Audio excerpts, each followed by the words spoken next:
talk okay? Ba ba ba ba ba. I am here. I have to post on Twitter.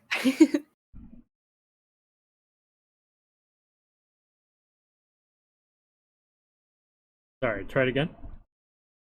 Speaking now. What's up? Yeah, it's working. Talking now. Okay, awesome. It's the same image though, I think.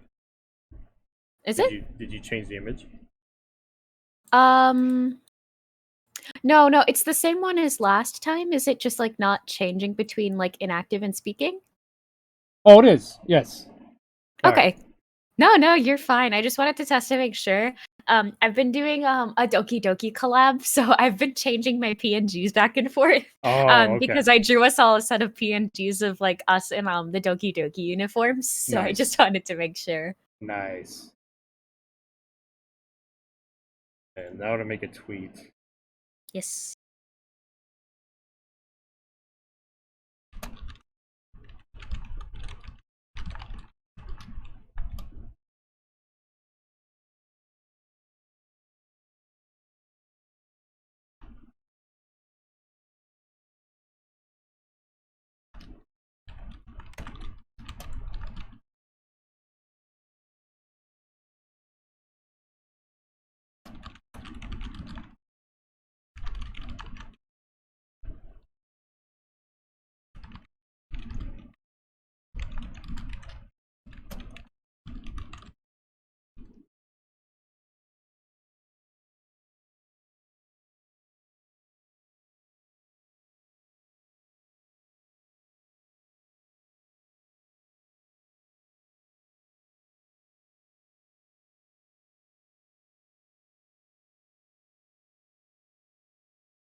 Okay.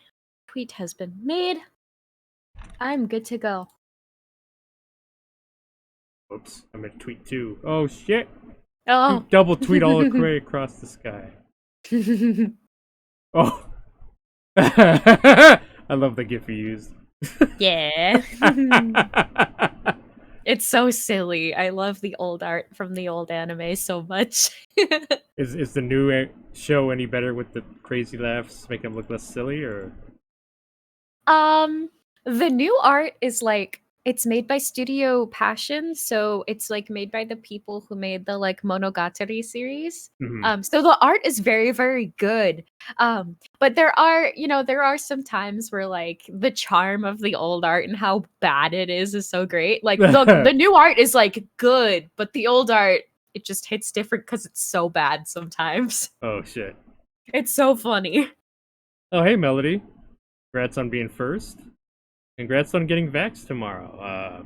Make sure to Yay! plenty of rest and fluids afterwards. Probably gonna need it. But yeah, here we are with Mahou Plum again. Hi. She is extremely talented, and I'm very happy to be reading with her again.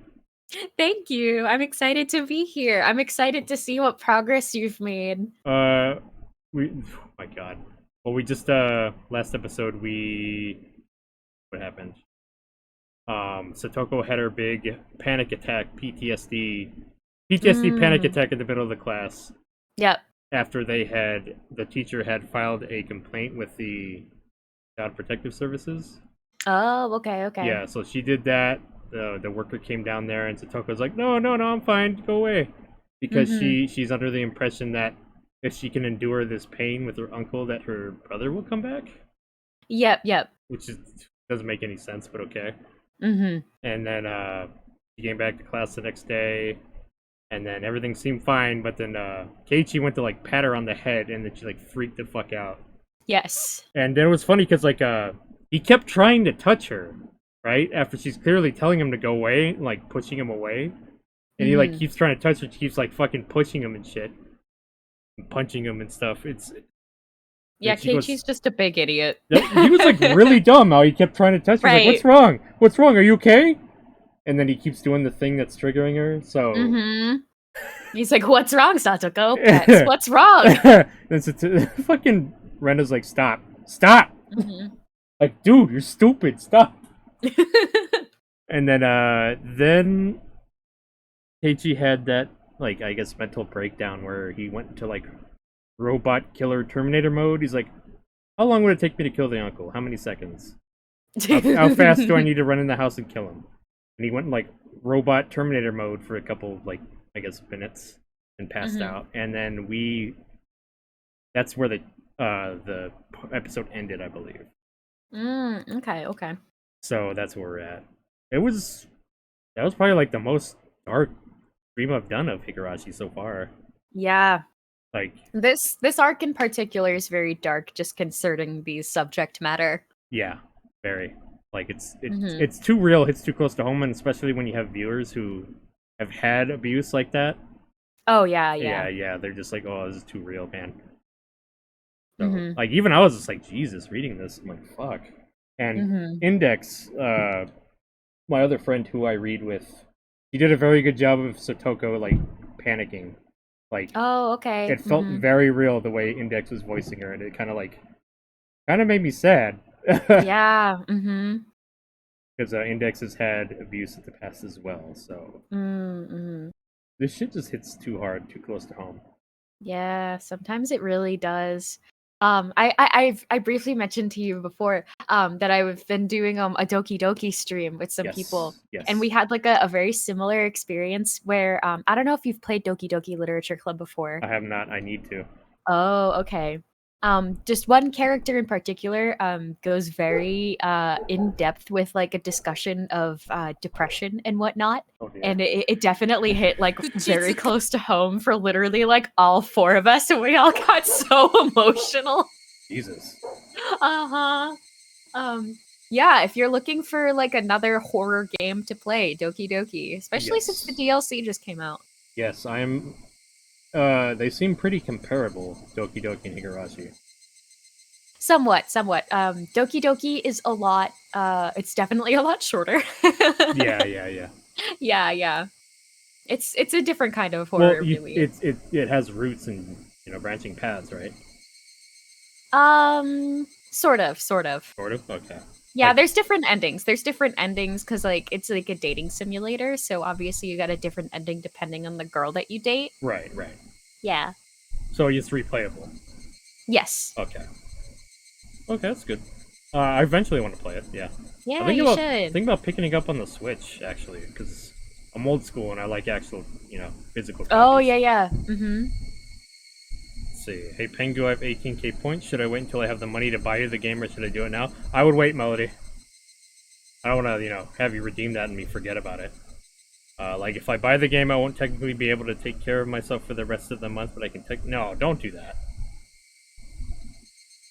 Just wait till you have expendable money if you really want me to play that game. I have a redeem to where you can pick whatever game I play next, but if I don't have it, you have to pick it up. Which I have like 1,900 games on Steam, so chances are I'll have what you want me to play, possibly. But in the event I don't. So many games. How do you have so many games? Humble Bundle. Yeah. Oh, I've heard of those. I've been buying those for years, so I have a lot of games and then a lot of duplicate codes available. That's what I do these Steam raffles. That's why I raffle them off. Oh, okay. Yeah. Take care of yourself first, Melody. The thought's appreciated, though. But yeah, let me screen share for you. Yes.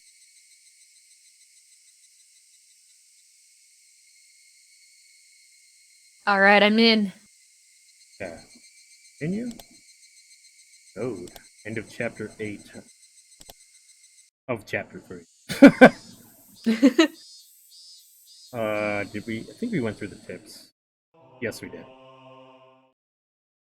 There was a couple of these tips had like statistics on abuse records. And they're really? Actually pretty interesting to look at.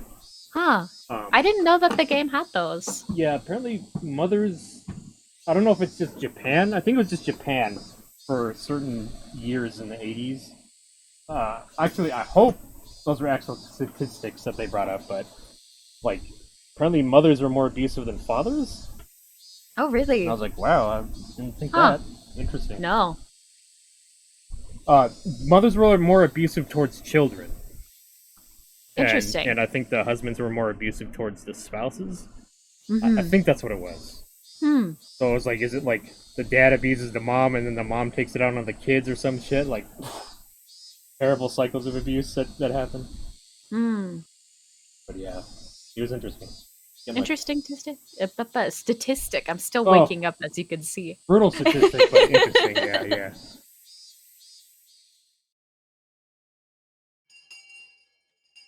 But I think it's the same day still. Mion and the others, having set up for the Watanagashi festival or something, invited me along, but I refused. Of course I did. How could they be taking it easy and setting up for a festival in this situation? Mion had a lot of nerve.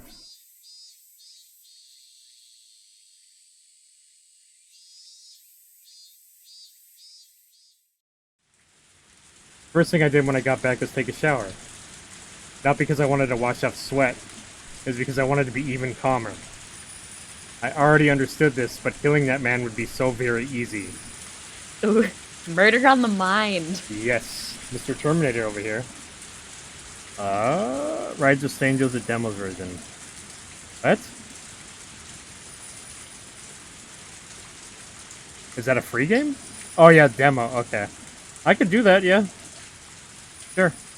Damn, that's a lot of points. 18k, yeah.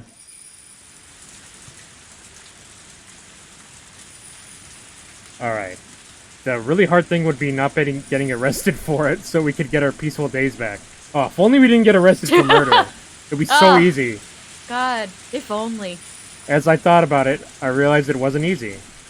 Japan's police force have the highest arrest rate in the world, do they? Do they? I think they have the lowest crime rate in the world too, but... I would need to deceitfully pull off the perfect crime, and it couldn't be a half-hearted attempt.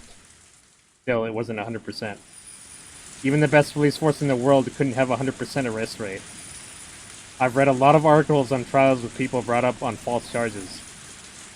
At court, they consider whether the charges are false or not, but figuring out the real criminal is entirely out of scope. That meant perfect crimes did exist. In fact, perfect crimes were sort of like works of art. That's so, KG. They could even be respected and revered. You just had to look at the inundation of mystery novels everywhere throughout history. They dealt with all sorts of difficult-to-solve incidents involving secret rooms and alibis and stuff, but they all wanted to show one thing. They wanted to show the beauty of a perfect crime. There was something divine in the flawlessness of the word perfect. Yes. Perfect crimes were skills of the gods. And in that sense, the serial freak deaths they were calling the curse of Oyashiro-sama, I understood. They must have been the works of gods. Each one appeared to have been resolved, but they couldn't stop it from happening every year. Yeah, skills belonging only to gods, those are perfect crimes. I would be setting up my own crime before Oyashiro-sama's series of perfect crimes 4 years in the running. If I were to put it boldly, I was challenging a god. Keiichi wants to fight God. Wow, that's pretty intense. Foolhardiness would be needed to make the decision, but I needed to be calm, cool, colder than ice to put that plan together. Kill him like a flame. But as systematic as ice. Starting now, I need to retain both of those ideas within me. Modeling my crime after a mystery novel wasn't actually a bad thing to focus on. Sometimes, kidnappings involving disturbing, original methods that made it into the newspaper were used as a basis for novels after the person was arrested. Stuff like that made it into the news. Day and night, for a very long time, mystery novel authors polished and refined their most fantastic artistic crimes. Imitating that could be a shortcut to planning the perfect crime in a short period of time. Of course, I haven't read enough mystery novels to act all high and mighty about them. The one who really liked mystery novels was my mommy. Just like the lack of hesitancy. My mommy reads mystery novels. Oh god, that's funny. If only I could murder somebody and easily get away with it forever. Just shower murder thoughts on Keiji-kun here. Kill him with icy hot. Huh.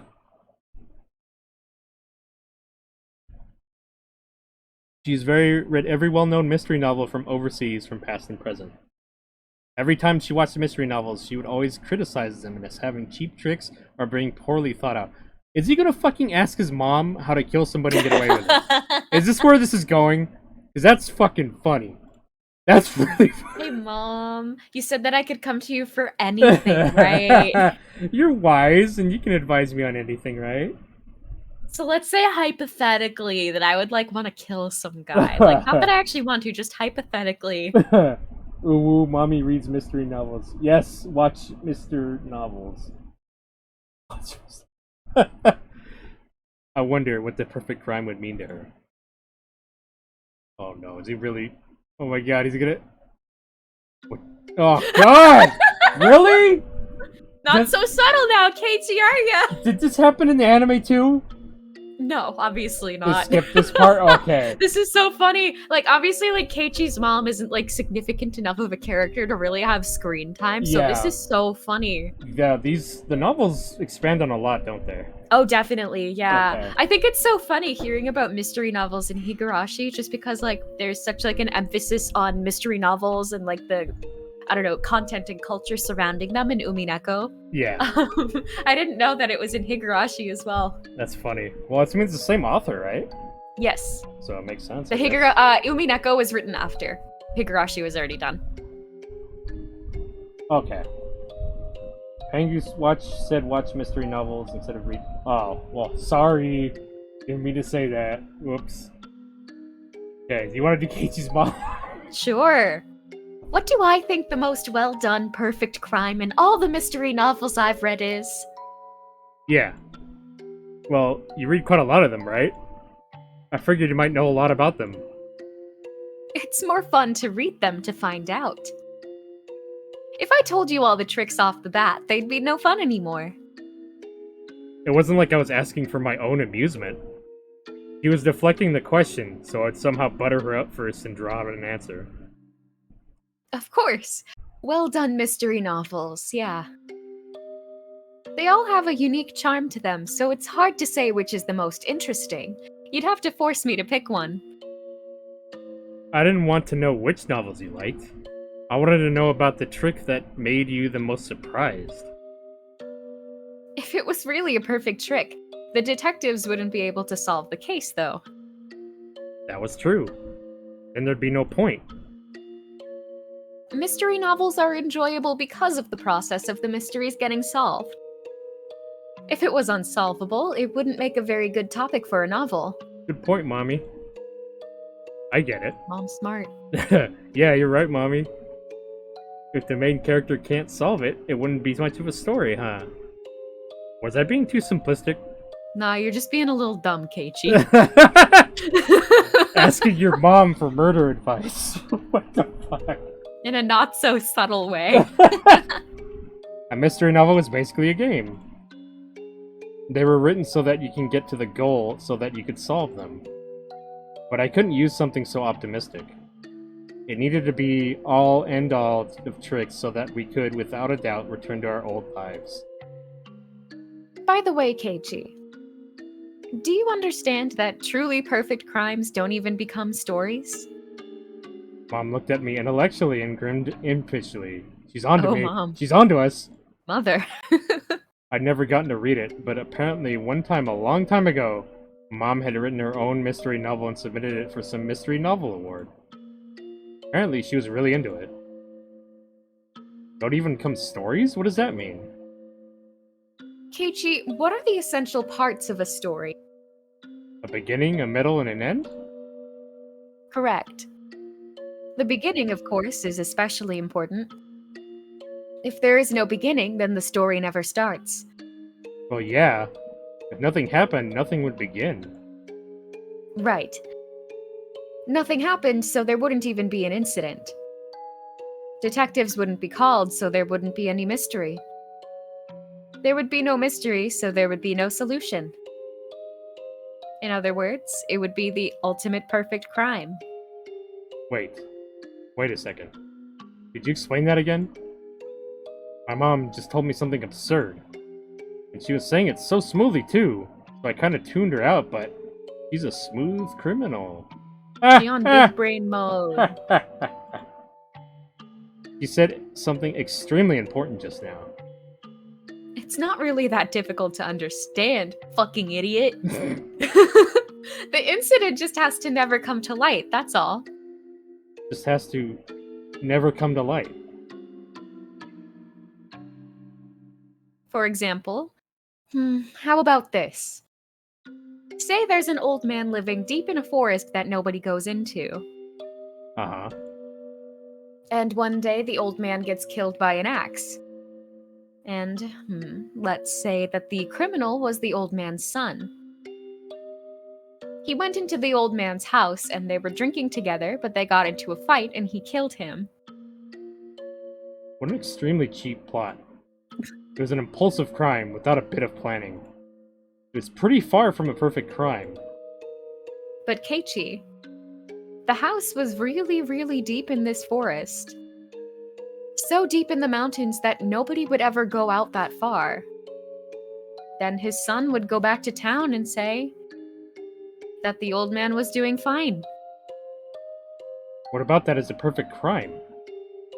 Keiichi, this incident would only begin when it was found out that the old man was killed.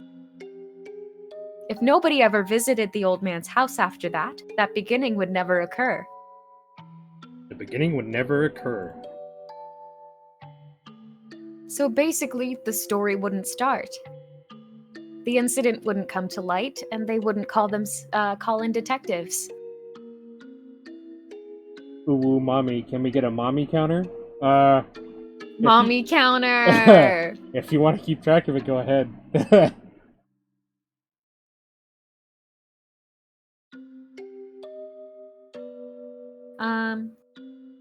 Right here. And nobody would be suspicious in the first place, so there would be no mystery. They'd think the old man was still living by himself deep in the forest. And the old man's face would appear in the sky, and that would be it. Something like that, you know? That's amazing. That's a pretty great trick. But it wouldn't be a novel. Oh boy, the frame rate. There we go.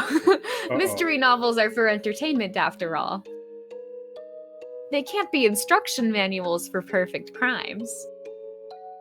I was trying hard to talk cheerfully to fool her, but inside, I was excited. Special tools, strange geography, mysterious drugs, traps involving huge sums of cash? None of them were needed for perfect crimes. The important thing was that there wasn't a beginning. As long as the incident didn't come to light, it would be fine. Speaking broadly, if I could kill him without anyone finding out, and dispose of the corpse somewhere no one could find, it would be basically already a perfect crime. Of course, if someone up and vanished one day all of a sudden, people would get suspicious. But that didn't apply to this man. Last year, after their aunt died, he ran away from the village in fear of Oyashiro-sama. Hey, what up, Synthetic? Good to see you, buddy. How you doing? When the night of the Otanagashi came around again, everyone would have to think that he ran away in fear again. I mean, he had been living with a lover of his in town. No matter what it felt like when he vanished, no one would be suspicious. People hated him, after all. No one would care where he went if he disappeared. I mean, he's got a fucking point. He's a fucking piece of shit. He is. Synthetic, last stream was pretty dark, man. Yes. Lots of child abuse and PTSD. And though, also, this is still piece of shit chapter. Yeah, Hojo, Teppei Hojo. Mr. Piece of Shit. When I thought about it like that, it got easier and easier to imagine killing him. There was no point in thinking inside my house anymore. I left, getting my bike out of the garage. For now, it didn't matter where I was going. I just rode through the wind, trying to calm my excitement by feeling the cool air on my body. Where I'd kill him, how I'd do it, what time, and how to dispose of the corpse. Hide the body, eat the body. If I just had those 4 things, I could get a good plan going. Gotta work up an appetite first, though. Did you ever hear about that? That one song, I'm Blue? No. If you play it backwards, he literally says, hide the body, eat the body. What? The way it's pronounced backwards ends up sounding like that. I kid you not. What? Yeah, look it up. It's great. Keiichi, I suddenly found myself loading a sniper rifle and waiting for Teppei Hojo. Whoops! Whoops, wasn't my fault. If I just had those 4 things, I could get a good plan going. I was so surprised at how little there was to decide that I shivered. I'd been completely prepared to build this humongous plan over a really long period of time. I read that as Among Us. Say what? I read humongous as Among Us. Oh no! No! Oh, what's happened to you? Oh, the memes, they've taken over my mind. I had no choice but to play. With all the memes that were coming out, I couldn't escape them. If I could just get these little things in order, I could put it into motion. Today was Saturday. I would have to kill him on the night of Watanagashi, so as long as I was standing in for Oyashiro-sama, I only had 24 hours remaining. Satoko, just hang on for 24 more hours. I can't even imagine suffering through even more, but please, hold out for a little longer. I know you can't even last another second. I know that. But please, just hold out. Your Nini will save you for sure. Among Us, Sussy Wussy Baka. I'm blue, if I were green I would die. Among Us. Fungus Among Us. Outside, it was still early enough for the cicadas to be crying. Early afternoon. Evening was still a long way off. I looked at the sky. At some point, it had gotten cloudy. Come to think of it, as I left the house, I heard on TV that the weather forecast was calling for a chance of rain on Sunday. The sky was the color of lead. If I heard a little bit of thunder, I'd definitely have expected a sudden evening shower. The fuck is this music? My first destination was school. Before explaining why I was going there, I needed to explain what methods of killing that man I had decided upon. I decided that the most suitable death, the one I needed to give him, was the same as last year's curse. The same as the punishment their aunt had received, being beaten to death. Wouldn't beating him to death be somewhat unreliable? You may think that stabbing him with the blade would be more reliable. But this was something I had chosen after a lot of thought. You just need to think realistically. The law, it prohibited carrying any blades longer than 10 centimeters, I think. So the blades available to me, even the longest ones, were still limited to things shorter than a ruler. I like how he's like, oh, I need to, like, abide by the law when picking out a weapon to fucking murder this man. Yeah, I think he's talking about, like, concealing it and stuff, or getting Yeah. away with it. Uh-huh. But still pretty silly. We can probably understand how tricky it would be with such a short reach to go up against an opponent that might fight back. Yo, we murder respectfully in this house. We beat him to death in the most sensual way possible. In that case, a weapon with more reach, like a staff, would be far more advantageous. It might not be quite as inherently lethal, but since you could just keep hitting the guy until you killed him, the end result was the same. So, what's a staff-like deadly weapon? Terrifyingly powerful and also eminently portable. By this point, you should immediately think of a metal baseball bat. Oh, the baseball bat makes a return! Good old metal baseball bat. Haven't seen you since Chapter 1. Satoshi's bat. Yep. I don't need to explain how terrifying a metal baseball bat can be as a weapon. A special note is the fact that you can carry one around in broad daylight and not be thought of as suspicious. Just those 2 points would have been enough to choose a metal bat for my weapon. But there was one more reason, for choosing a metal bat in particular. I'll speak about it later. Oh my god, why is there a dog outside? I'll mute myself for 1 second. What the fuck is that? Uh-oh. After school that Saturday, my classmates were still having fun, playing in the schoolyard. Oh wait. 1 second, I need to actually fix the collab clan so that it shouts Plum out.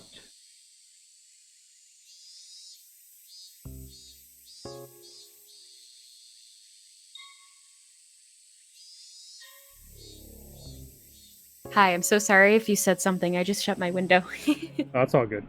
Let me actually fix this. I realized I didn't set up the collab command for you correctly. Oh no! It's okay. I'll actually set up a keybind to toggle mute for me, just in case. I got you. Here we go.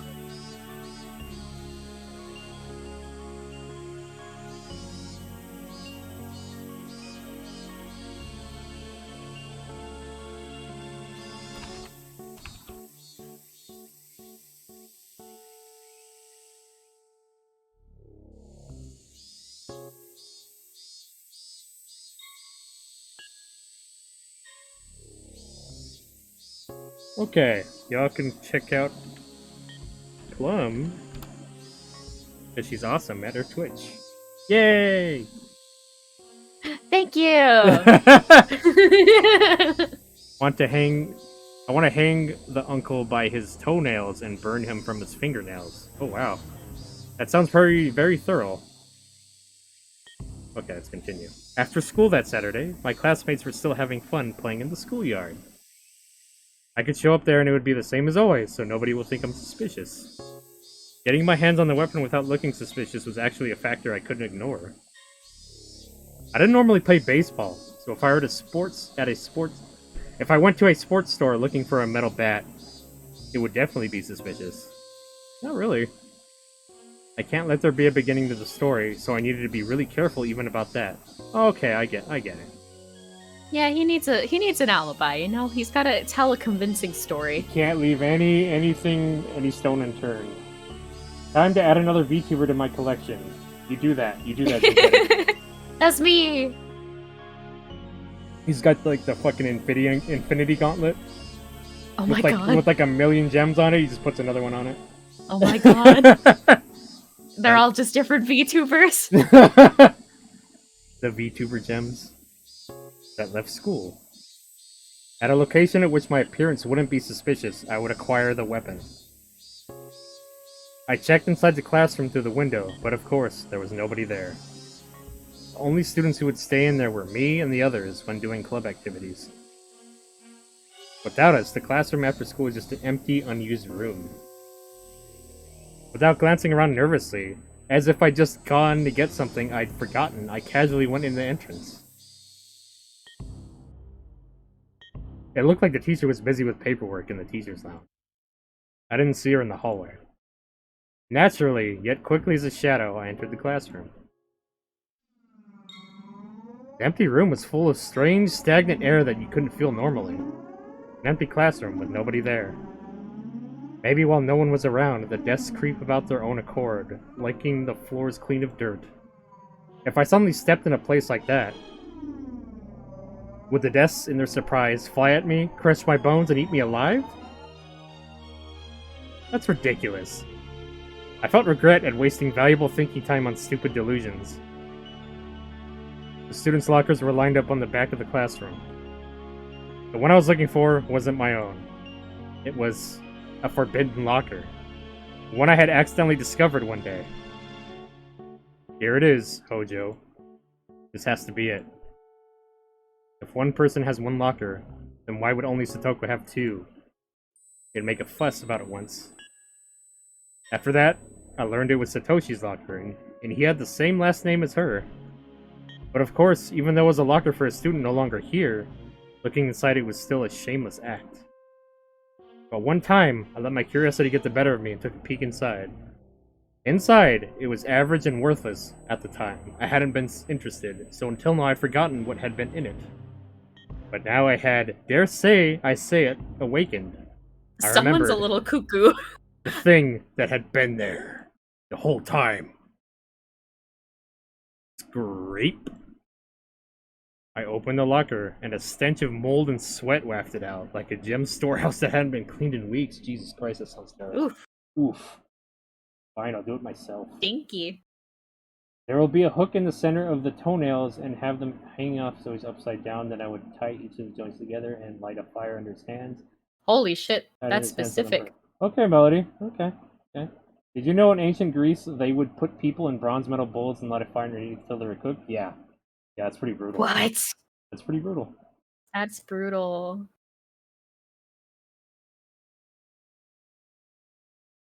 Okay. My face puckered up at the stench, but I looked for it. Yes. Satoshi was on Coach's baseball team. Inside the locker was a Hinamizawa fighter's uniform, and it.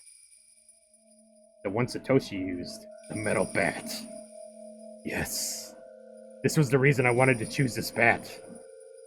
This murder could be carried out by me, but this wasn't originally my role. It was Satoshi's. Gotta do it for Satoshi. Ooh, that's very poetic justice. Mm-hmm. But I would stand in for him and call myself Satoko's Nini. It was one of the rules for standing in for him.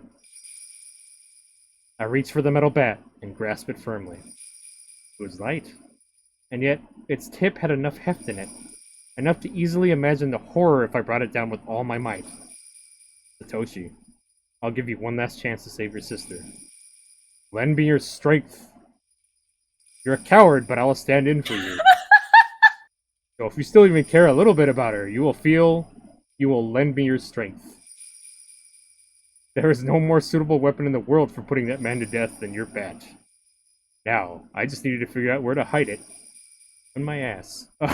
Tomorrow, before the act, I would just stop by the school and grab it. Because I couldn't ignore the possibility someone would see me bringing it home and think it was strange. But I left it here. There wouldn't be a problem. Plus, tomorrow was Sunday. Not only that, it was the day of the biggest festival in the whole village. Nobody would be coming to school. I left out the entrance and went over to a construction vehicle parked nearby. We'd been warned by our teacher not to touch it, just for laughs, so none of the kids would come near the vehicle either. They wouldn't, because if she found out they touched it, they'd be in huge trouble. I quietly hid it in the shadow of the vehicle. The chances of someone operating the vehicle tomorrow were slim to none, because tomorrow was Sunday. Government workers had the day off. And, from what my classmates had said, the thing that had been left here for years now. Machines that haven't been moved in years, you can't just suddenly start them up again. So, I was almost definitely fine in that case. Sunlight was piercingly hot. My head grew faint for a moment. Had the heat been this harsh an entire day? A moment of dull thoughts like this was a moment of carelessness. I gave myself a couple hits in the head, and then looked around warily. Okay. Next, how to dispose of the corpse. Eat it. Eat it. Eat it. Eat it. Eat it. Eat it! Yum. I guess you wouldn't be able to eat the bones, though, so... Right. Just give them to your dogs or something. Yeah. Yeah. Snack. It's called the Brazen Bull and was actually constructed to make people scream sound like bull noise. Oh, I didn't know that. I did not know that. Disposing of the corpse. The ultimate way not to create a beginning was not to let the corpse be found. It was even more important than killing him. Thinking on it vaguely, the first thing that came to mind was the swamp. Onagafuchi, the dreadful, bottomless swamp revered even now, that appeared in the legends of Onagafuchi village. Yes, the swamp called Onagafuchi was here first, and then the village took its name to become Onagafuchi village. In other words, this swamp was the origin of Onagafuchi village. No one, no matter who it was, would float back to the surface of this bottomless swamp. Everyone would be swallowed down in the land of the demons below the earth. That was how the stories went.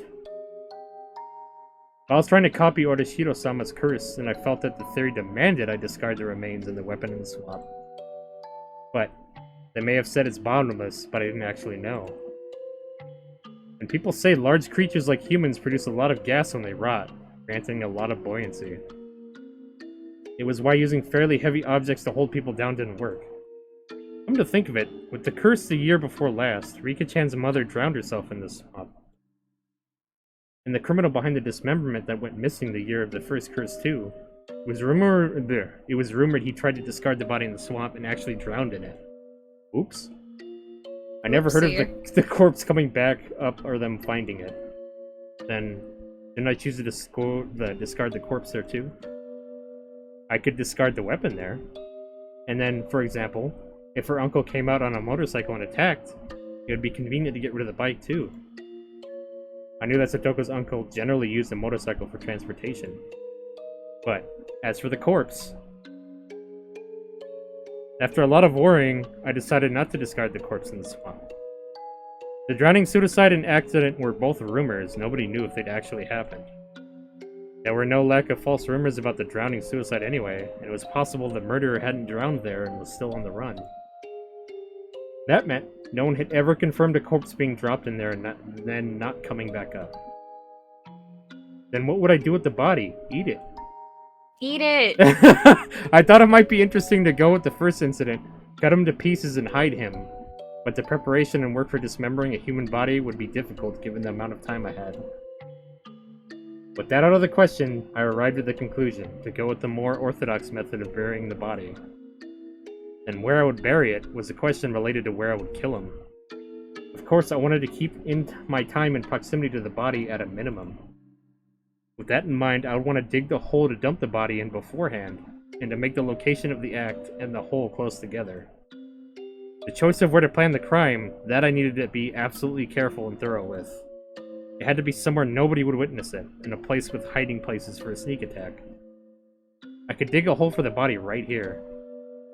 I go over the possibilities in my head of the various destinations her uncle would head to from Satoko's house. I imagined a map of the area in my head, and then I found a place that fulfilled those conditions so easily it was almost unbelievable. A bit of a back road that went through the woods. I don't think her uncle would go deeper in the mountains of Yagauchi on a whim. If he was going somewhere, he'd pass through these woods first. And nobody used this back way unless they had something to do with Satoko's house or one of the two other places. The path was fantastically ideal, as few people used it. I'd wait for him in these woods. Would an ambush actually be possible? I went to the trees and tried really hiding myself in a few places. It was extremely quiet. My senses could be sharpened here to their maximum amount. I didn't know when he'd come, but I'd wait right here for Satoko's uncle. I actually had some trouble coming to that decision. The dump? I mean, bury it for all the officers watching my chat. What? Yeah, I feel like the dump would be a safer spot. Probably. Now I just buy some lye and eat it in a bathtub. Lye?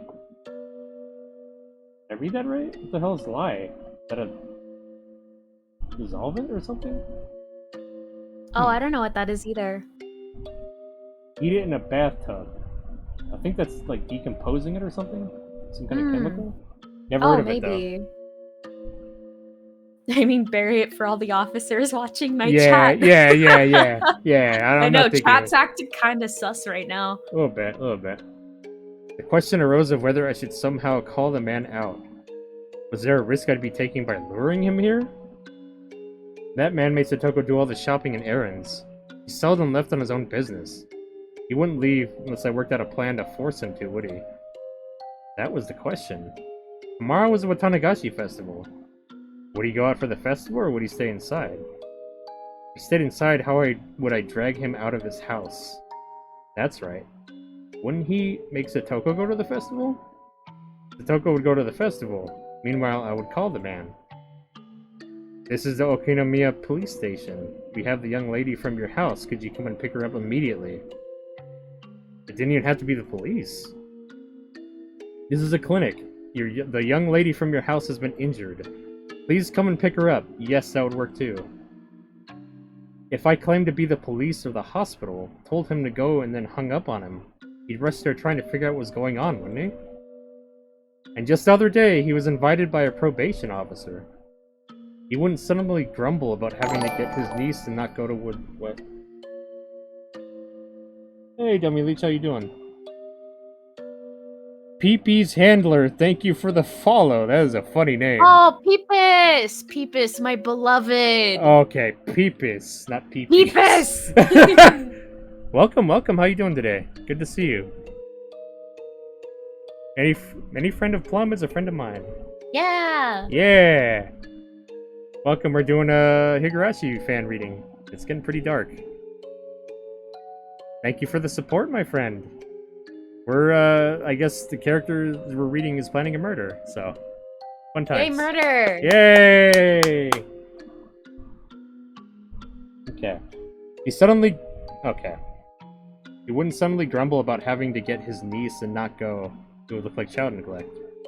The man had no skills useful around the house. Satoko, his slave, was an essential part of his daily life. Conclusion. If he went out to the festival, I would attack him here on his way there or back. If he didn't, I would lure him out by phone. If luring him out by phone was my first step, I needed to be sure Satoko would go to the festival, leaving the house. It'd be convenient if I could make Mion take Satoko to the festival. She said her aunt was a district welfare officer. In other words, an ally to the probation officer. If I somehow incited Mion to take Satoko to the festival with her, well, being who she was, she'd use that fact to get her there. Satoko should just take a break and have fun at the festival with everyone. She should have a good time, reminisce on our former peaceful days, and when she went home, everything would be over. Yeah, that would be the best outcome. With that decided, I needed to dig a hole somewhere in the woods to hide the body. So it wouldn't stand out, so it wouldn't be found.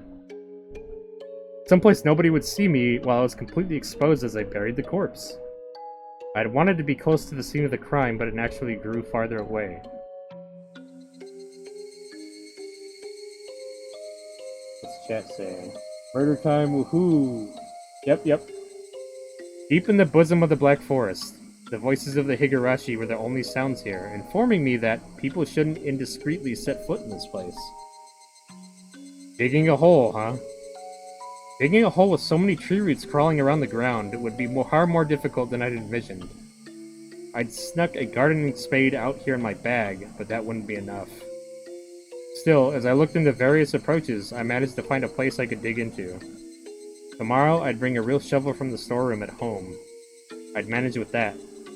I wondered how big a hole would have to fit a human all the way into it.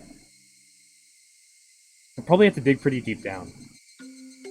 But if I was slipshod in these efforts, I'd let a beginning occur. I absolutely couldn't allow that. Use any moment of time you need to. I mustn't spare any effort to utterly erase him. I glanced at my wristwatch. It was a little past 6. This is probably all I was going to get done here today. I really wanted to dig the hole in advance tonight, even if it got dark out, but Mom would be upset if I stayed out that late. It wouldn't be good to come off as suspicious to my parents. I don't know how long he's gonna do this monologue. Do you want to read some of it, or? Oh, sure, if if you're you'd getting like. bored, yeah. No, Alright. no, I'm fine. I'm not bored. I can never tell when it's like a ton of monologue or characters, yeah. you know? But yeah, go ahead. Sure. I needed to go back home and give Mion a call soon. I needed to get her to promise Satoko to take her by tonight. After that, today would be done. Done. Would it be, though? Was this really everything I could do to prepare right now? I decided where to kill him. I decided how to kill him. I decided, of course, how to dispose of the body. I didn't decide on a time, but I would play that by ear. I didn't have a way to decide that. Was that really all? Was this really all right? Have I overlooked anything? Would this really go how I planned? After all this, worries started welling up one after another. It was only natural I'd be anxious. This would be the first and last big job of my lifetime. I could not allow failure, and I had no experience as this was my first time. I didn't have the know-how, the knack. So it was only natural I'd be anxious. The dark clouds of unease told me nothing would be the easiest. Truly pathetic suggestion this late in the game. Have you forgotten how miserable Satoko looked? From the outside, it may have looked like I was resolute, but deep in my heart, my knees were shaking loudly. I've never actually won a single fight to my satisfaction. Could I really kill someone? I may have been planning an ambush, but my enemy was large and far older than me. He had a scary face, and he looked like he was well accustomed to fighting. Could I have... All the pieces before and after the murder were perfectly planned. But was the actual murder the most important part? What unsettled me the most?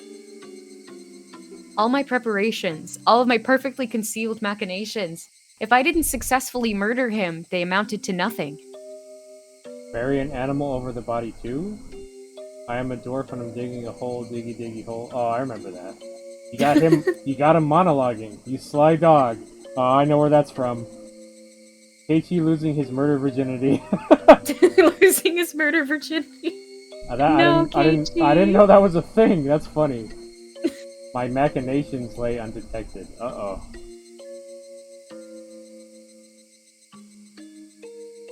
Damn it. After coming this far, you're pathetic, Keiichi Maebara. If you start to have those kinds of second thoughts, your ulterior motive would be obvious. Let's go home. Go home and calm your mind. Tomorrow will be a juncture in your life, the likes of which graduation, employment, marriage, and childbirth couldn't hold a candle to. Oh god. Oh man. Damn, Keiichi! They grow up a so day fast. of murder. To kill someone for someone else's sake.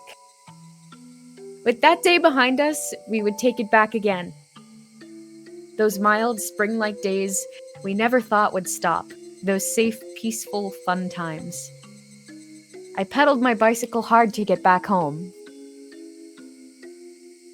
I felt somehow unsteady. Like my body and soul weren't in alignment. Better get a realignment, buddy. A subtle shift between where the tips of my hands and feet really were and where I felt them to be. Dang, Keiichi's gone mad. Indeed, yes he has. Yep. There's a virginity He's just for a little everything. cuckoo. Just like the first for everything. I suppose, yeah. I just never thought of using that term. My vision was a little distant and narrow. As if the great barrier I risked my future life on had nothing to do with me. An unreal sensation. How could I put it? Everything was so far away. Fine. Feel your unease permeate you, Keiichi Maebara. If that will turn your timidity into meticulousness and allow you to act with greater caution, then it's actually an important emotion to feel. This feeling I had never went away that night.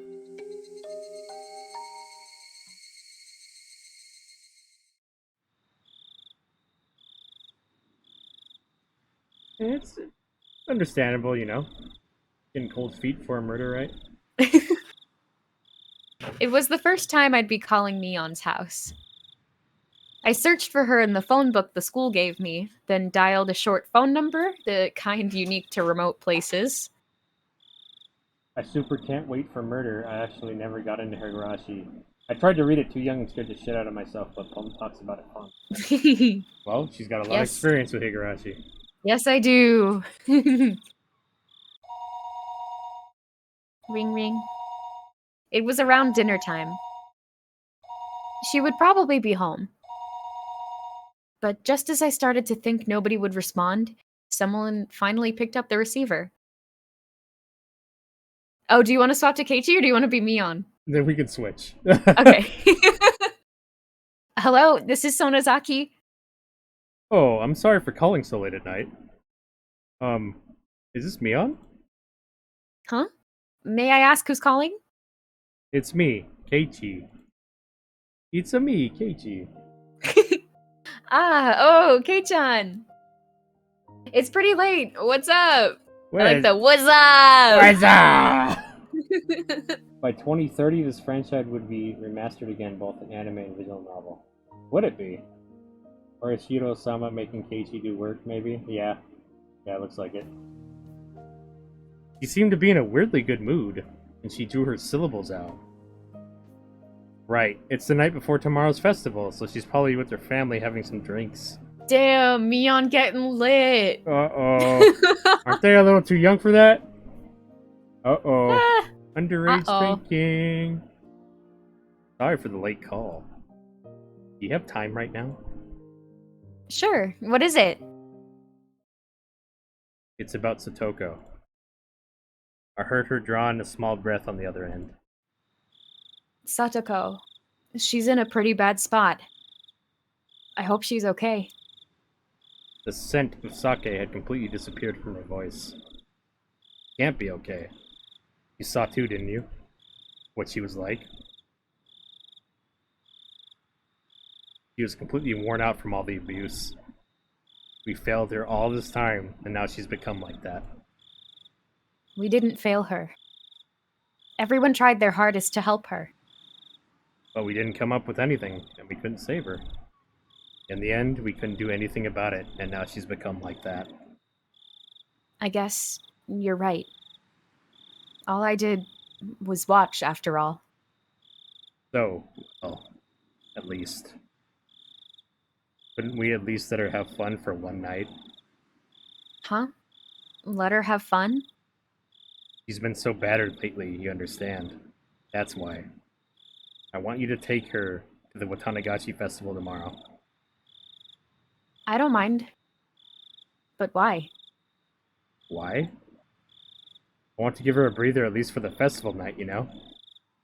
Even if it's just one night, if she can get away from her evil uncle, then I think she'll be happy, even if it's only for a little while. Yes, but why? Eiichi, you're being pretty sus, buddy. Yeah, he's really being sus. Why? Why what? I was having a little difficulty understanding what Mion was asking me. Why? Well, I mean, why don't you bring her, Kate? Why don't you bring her, Kei-chan? Why do you need to ask me to do it?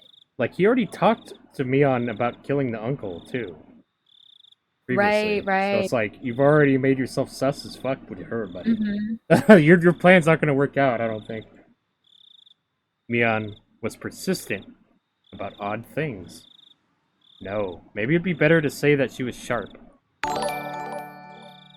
Koenig, thank you for the raid, buddy. How you doing? How's your stream, man? Hello, Raid. Welcome, we're doing some more reading of Higurashi right now. And it's getting pretty dark. Child abuse and PTSD, nobody likes that. So just be careful if you're reading for the first time. Yes, viewer discretion be advised. But yeah, welcome. I'm here with Plum. She's fantastic. Hello. Very talented. And we're doing voice acting, yay! Yeah. I, well, actually have something to do tomorrow. I can't make it to the festival, so I wanted you to take Satoko there for me. I have something to do tomorrow. I just gotta, like, kill her uncle or something. Yeah. So I can't really go to the festival. Felt cute, might kill him. My friend's uncle later, IDK. Something to do? It's nothing major. Nothing major, just a little murder. Nothing too bloody. I'll probably finish quickly, but I might not be able to meet up with all of you tomorrow. Hey, Mion. Can I leave Satoko to you just for tomorrow night? Mion took a long time to give a reply. I got the feeling that Mion had been acting weird for a while now. Like she was flustered by emotions or something. No. Hick. Cause she drinking, she dwinky. Got the hiccups? She hick. It was alright at the end. I had tech issue and got stuck in the game. Oh man, I'm sorry, man. Oh no, that sucks. Sometimes it's like that. Mm-hmm. Huh? Was that a sob? Mion? Are you crying? Oh, she's not drunk, she's just crying. Uh-oh. I said no. I don't want to. I don't want you to push this onto someone like me. I'm not trying to push anything onto you. It's just for tomorrow night. That was a lie. What? Mion, what was she talking about? Saying it's just for the night of Watanagashi. And then it was forever. Liar.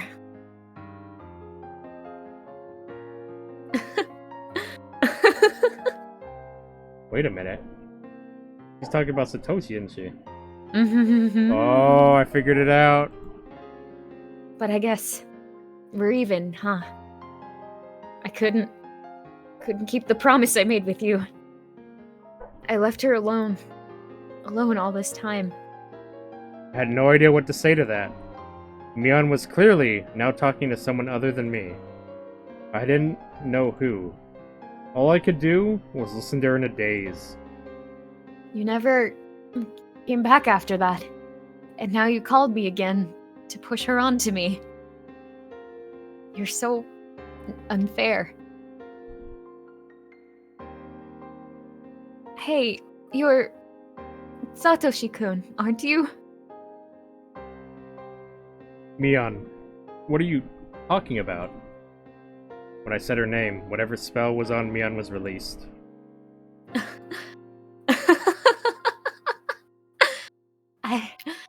I'm sorry. It's nothing.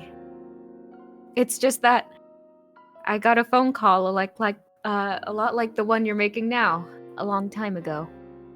Was it from Satoshi? Mion didn't answer. All I could hear were sobs coming through the receiver. Sorry. I think I'm still a little tipsy. Nah, not at all. Nah. I got all weirdly emotional. Sorry, I probably scared you. That again. Underage drinking, take her down, boys. Oh no! Underage crying, take her down, boys! No! Hey Lily, welcome, welcome! I think she might be a bit drunk. Satoshi, she thinks Keiichi's Satoshi. Yeah, I like how I picked up on that. I'm smart. It's because I'm smart. I had no idea how it happened. But I was pretty sure that was last year, on this very day. Satoshi had called Mion, and told her to bring Satoko to the festival. And when she asked why he needed to do it, he replied with the same way I just did. Satoshi didn't go to the festival, did he? Yeah. He said he had something to do and couldn't make it. And he told me to take Satoko there in his place. Dot dot dot. At the time, Satoshi said it too, didn't he? That he'd leave Satoko to you? Yeah. He did. Just for tomorrow night. The way you said it was just like how he did. I just got a little upset, caught up in a memory and all. I didn't expect this. Satoshi had given her the exact same phone call 1 year ago today. After that, Mion had said more.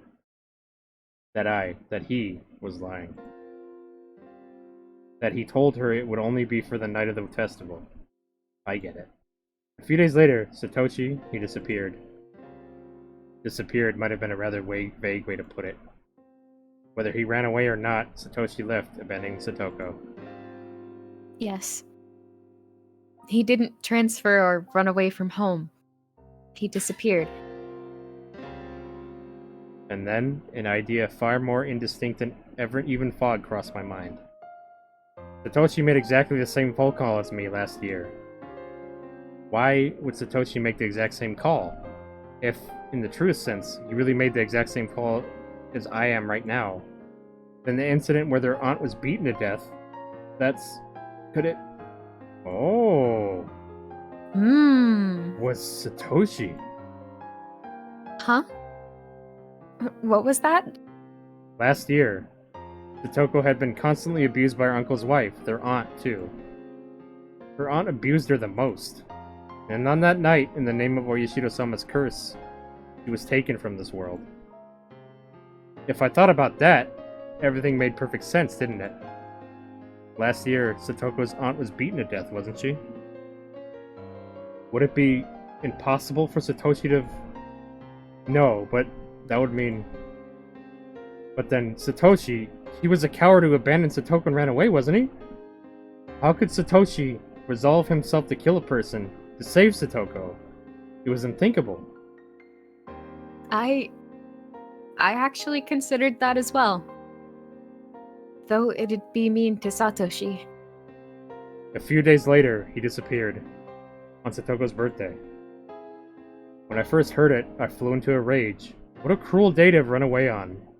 But now that I thought about it like this, the story changed completely.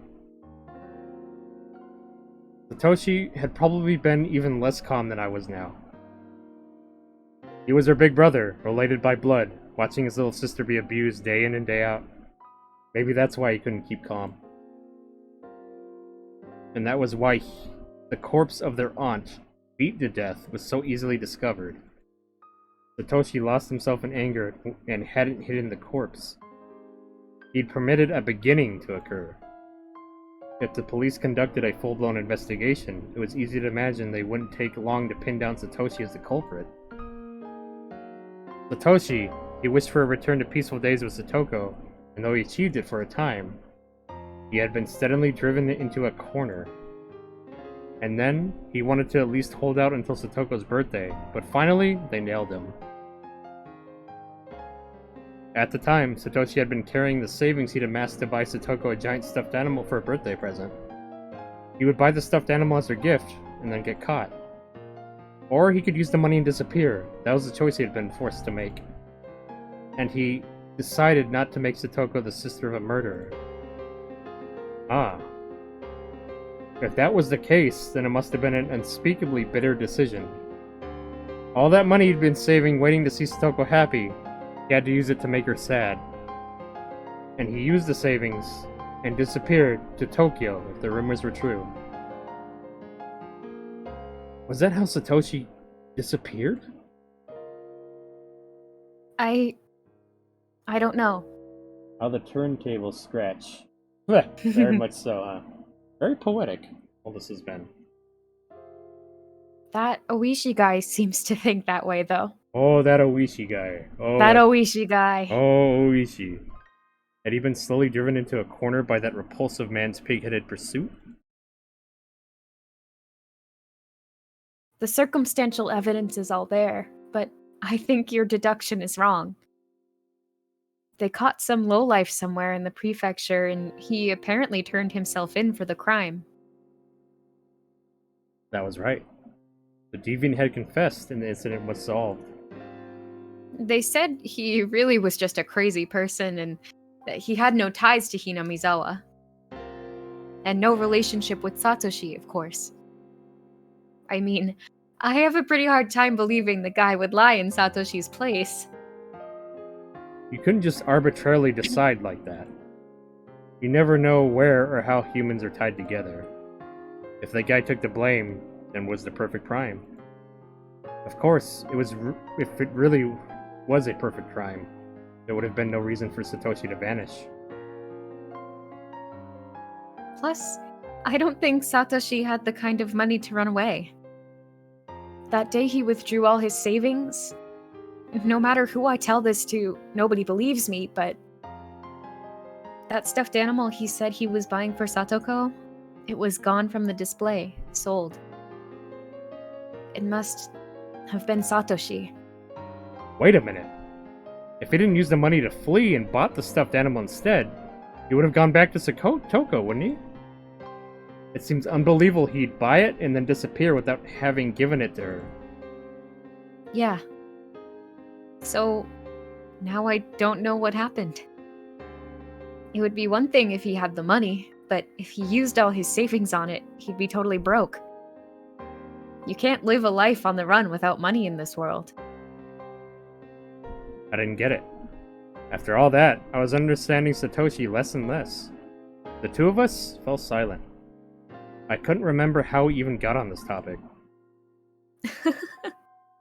Sorry. I think we got off topic. Satoko, right? Don't worry. I actually already invited her. Huh? Serious? When everyone went to the shrine to prepare for the festival, we started talking about getting Satoko to the festival itself. So then I used the phone at the assembly hall to invite her. Her uncle was acting distant and didn't seem to care at all, but in any case, we got the okay from him. We decided to all meet up and go together tomorrow. You okay with that? Satoshi? Stupid. I'm not Satoshi. I was a little relieved. I hadn't needed to make the phone call. Satoko had already been invited to the festival. And not in a way that smelled of blood, a way to leave her uncle alone to create time for me to kill him. They purely wanted Satoko to enjoy herself, so they invited her. In the end, it was the same, but I was happy for the slight difference.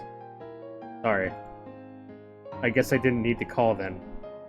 First yesterday, now today. Sorry for, saying such weird things. Just forget about it. No, I'm the one who should apologize. Losing it like that isn't like me.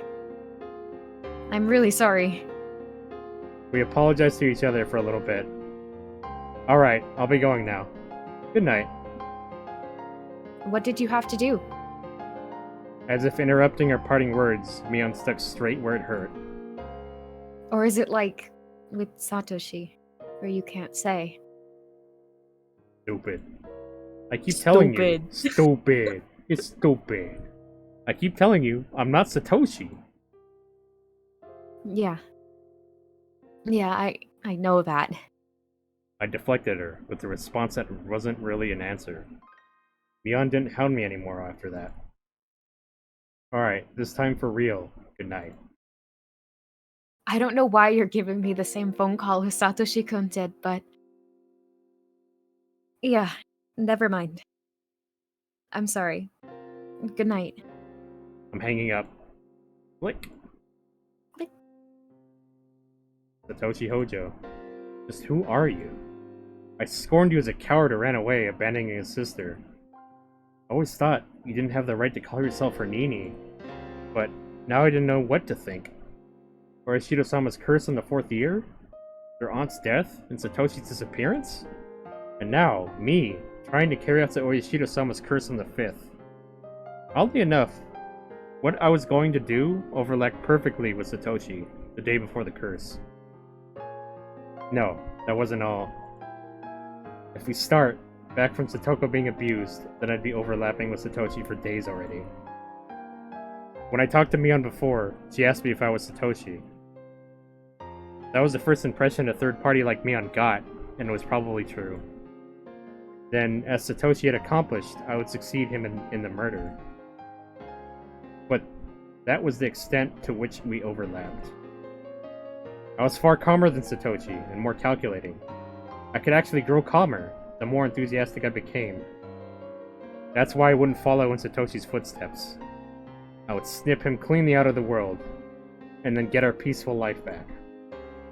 Maybe Satoshi has been with me ever since I chose to use Satoshi's bat as my weapon. No, maybe even longer than that. When I decided I'd be her Nini, maybe Satoshi had been residing within me then too. Satoshi, were you really a coward? Or are you a true Nini, even now? The kind worthy of Satoko's love? I'd never met him, never spoken to him, didn't even know his face, and yet I felt so connected to him. I'd never felt that way before.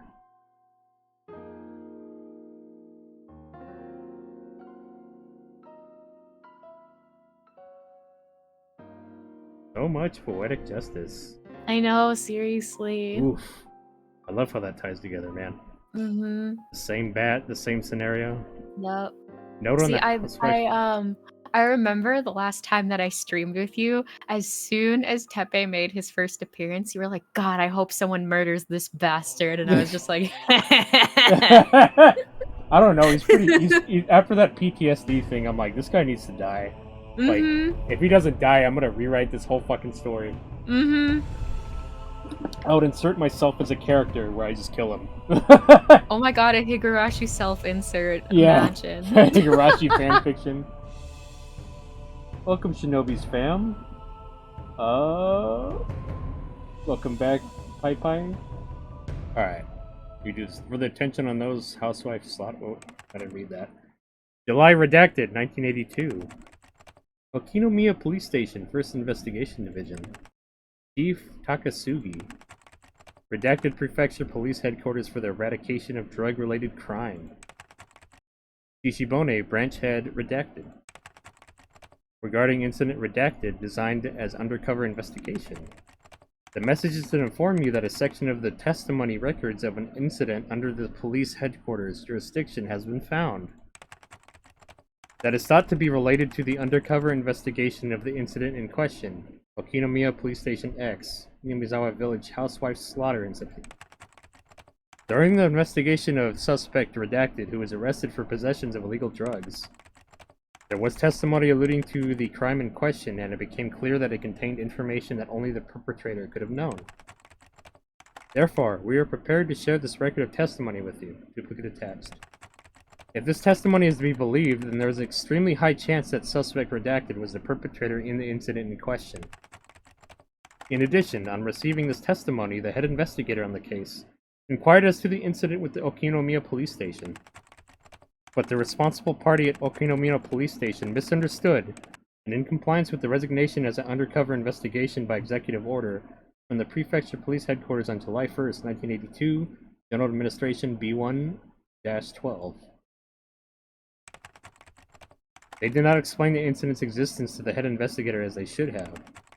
Because of this, the head investigator did not realize the importance of the testimony as it related to the case in question. And as a result, was negligent when combing the scene. We apologize for having effectively ignored it until now. In addition, there is a postscript stating that suspect Redacted died while in confinement yesterday on redacted date. Huh. Interesting. Spooky. Spooky, scary skeleton. Alright, let's continue. Hopefully it won't be just monologue again. Ah. Yo, suspect Redacted was my homie. Alright, Sunday. The fireworks I had heard before noon were probably to announce the opening of the festival. And the weather certainly wasn't festival weather. It was cloudy. The television forecast was calling for possible downpours starting this evening and lasting until around midnight. But as long as it wasn't raining at the moment, the festival would go on. The festival had to open, or it wouldn't begin. The Furude Shrine grounds were probably decorated beautifully for the big performance that only happened once a year.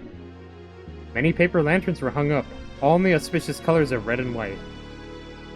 The sound of electric motors at the stalls, the voices of kids running around, their happy families watching them, smiling. Today was the festival of Watanagashi. Was everyone already partaking in the festivities? What about Satoko? Had she forgotten her days of suffering just for a few moments, while smiling that brilliant smile she hadn't in so long? It would probably be the longest day of my life. It would be a day I would remember vividly for as long as I lived. I told my parents I'd go to the festival this evening and lounged about during the early afternoon. We may have lived under the same roof, but they couldn't help being surprised by the deviation from how I usually spent my time. Glancing at my parents out the corner of my eye, I went to the front door. I tied my shoes just a little tighter than normal, as if to express the firmness of my resolve in those knots. When I decided to murder Satoko's uncle, I was in such a state of excitement I almost went crazy. And when I was planning the act of murder, which went directly against all the morals fostered in me thus far, I was in such a state of calm I almost thought I lost my emotions. Okay, it's probably going to be a shitload of monologues, so do you want to take over for a little bit? Sure, 1 second. I'm just eating an Oreo. Oh, okay. Gotcha. I'm having a little snack. Snacky snack. And then yesterday, when I learned Satoshi had made exactly the same phone call as me, I didn't know how to describe the muddled feelings I had then. And now entering today. Right now, I lacked all the emotions I'd possessed until now. To make a simple analogy, it was the kind of feeling you might get right after you wake up, when you're still half asleep and you don't feel anything very clearly. I had no anger toward that man for the violence he'd committed against Satoko. Nor did I feel sadness towards or sympathize with her. I felt no discontent towards my friends, who had just waited and watched, never reaching out to her with any help, and no nervousness or fear towards the day that had finally come. Yes. Right now, you could say I was in the best possible condition for carrying out a murder. When it came down to it, I would probably need to let my violent emotions take control. But right up until that moment, I would be like an insect. I would slowly, surely, and silently move towards my one objective, and then, when I had my prey, I'd attack like a bullet. There was no emotion in that. Just the creeping mindset insects possessed. That sort of sneaking feeling was just the best. I would kill Satoko's uncle just like he was a worm. Oh, worm. I had to laugh a little at thinking that way, thinking like an insect. Tug. I tightened my laces one more time and walked out the door.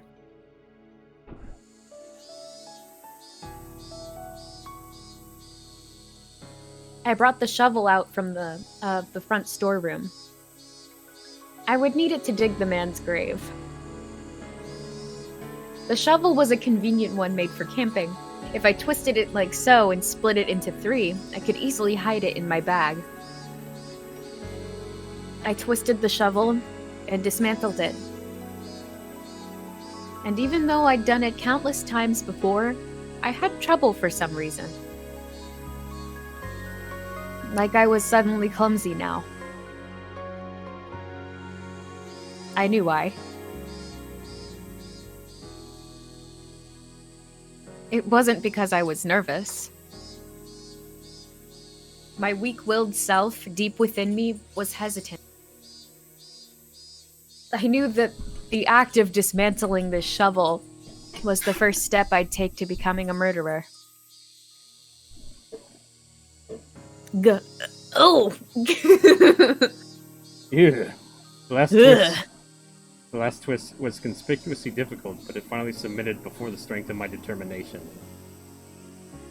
The area around Satoko's house was outside my circle of activity, but even just riding in my bike in the middle of the day like this might seem suspicious to an observant person. I definitely want to avoid meeting and talking to someone I knew. With that in mind, I chose the route to my destination carefully. I didn't mind going the long way around. With how long this day would be, I could never be too careful after all. Still, I was fortunate enough not to run across anybody on my way to the planned site of the crime. I wasn't superstitious at this point, but it was a good omen. The place I would dig the hole was in this grove, a little further in the woods. I was worried I might not make it to the same place as before, since there was no signs to guide me, but I arrived there smoothly and as expected. I took another look around. Not even a hint of human presence. The air was a little bit damp, but it was comfortable in the cool shade of the trees. I took the disassembled shovel out of my bag and began skillfully putting it together.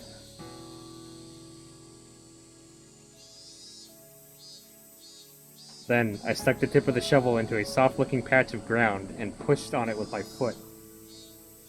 The shovel would split into the earth if I put some strength into that foot. The act of doing so seemed awfully like the point of no return, and it made me hesitate. I was just digging a hole with the shovel, but it made me gulp hard. Calm down, Keiichi Maibara. Let's do a countdown. Get it done on the count of 3, okay? Alright. 1, 2... I couldn't do it on the countdown, despite it just being sticking the shovel into the ground. I had to count down 5 or 6 times. Damn it, I'm just digging a hole, this is pathetic.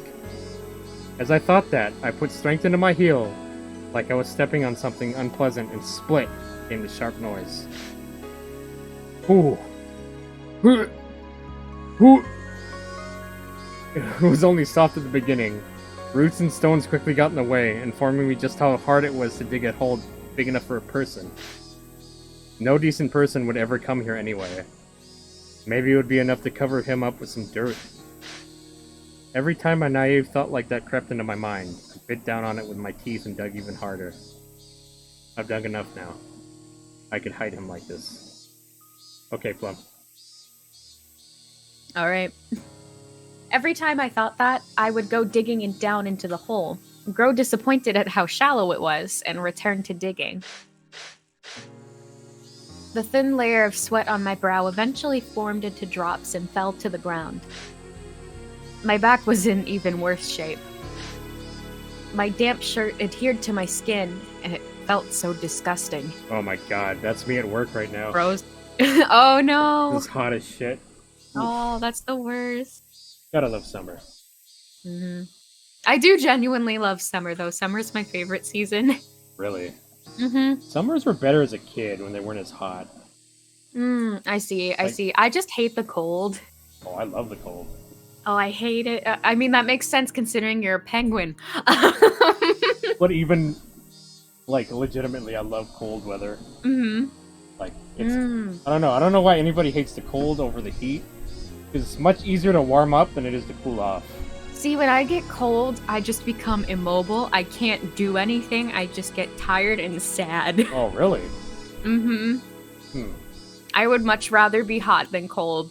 It's easier to warm up than it is to cool down, is what I'd say, though. That's fair. That's fair. You can put on as many layers as you want, but you can't take off your skin, so you can't take off infinite layers when it's hot. That's fair. So I mean, like... I suppose I'm from an area where it doesn't get too hot like than other places in the world. So the heat here isn't as unbearable as it is in other places. So I do understand that opinion. I need to move. West well, Coast. our winters can get pretty cold. West Coast is not for me. See, East Coast might not be for me. Yeah. The things I couldn't stand the most were the mosquitoes. Oh no, not the mosquitoes! Fuck mosquitoes. We can collectively agree, fuck mosquitoes. I think everybody hates them. Everyone can agree. Who likes mosquitoes? Are the worst. Who likes them? Imagine if there was a mosquito VTuber. Oh no! Oh, I hate him so much. Oh god. Plum likes summer, Penguin likes winter. Seems sus. No. Like I think in the circle of life, scientists discovered if you took out mosquitoes, it wouldn't change anything. Really? They're just there to be annoying and spread diseases. We don't need them. They just spread disease. That's pretty much it. I guess population control, but that's it. Nothing depends on them. Mosquitoes are annoying, but it's a fun minigame to kill them. I guess so. I hate the noise of their wings. It's so annoying. Oh, yeah, they are. Just the noise they make. It's like that high-pitched, like, buzzing. Ugh. I'm terrible at killing them, for one. 2, it's, like, gross killing them. Yeah. And 3, I feel kind of bad whenever I, like, accidentally kill a bug or, like, have to kill a bug or something. Uh-oh. I feel bad. Don't feel bad for the mosquito, though. They don't need to exist. They just don't need to exist. That's fair. That's fair.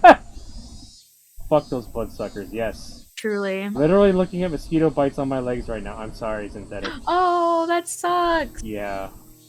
The warehouse I used to work at was by a river bottom. And summertime was like a disaster. Because mosquitoes, they come out in the summer because everybody's sweating CO2 and all that shit. And they like the river because it's still water, and they lay their eggs in there. So it's just a disaster working there. Like, I had to spray myself with bug spray, like, every day. Oh, that sucks. And then, like, obviously, like, since you spray yourself with bug spray, you have to shower, too, because it's gross. Yeah, it feels all slimy. Ugh. But otherwise, I'd just be bitten all over, like, non-stop. Yeah. Anyway. Tangent over. Tangent about how much mosquitoes are the scum of the earth, yeah. Maybe they were attracted by the scent of my sweat. The white and black striped mosquitoes would cling to me whenever I let my guard down. Ugh. It was hot. It was disgusting.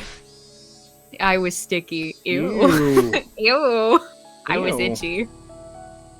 All those uncomfortable feelings surged through me in waves. Damn it all. So what? Are you telling me to pack up and go home? Is that it? I hadn't yelled at anyone. It was me talking to myself, me telling myself something. Why was I feeling this way and digging a hole all the way out here? What benefit would digging this hole give me? What harm would there be in not digging this hole at all? Wait, in the first place, who ordered me to dig? When I thought it over, maybe ever since grade school or even before that, my whole life had only been me doing what other people told me to. I didn't mean it was somehow constrained, living a life just based on the commands of others. And I didn't mean I was too lazy to try and find my own road in life. Metaphorically speaking, yes, it was like a road.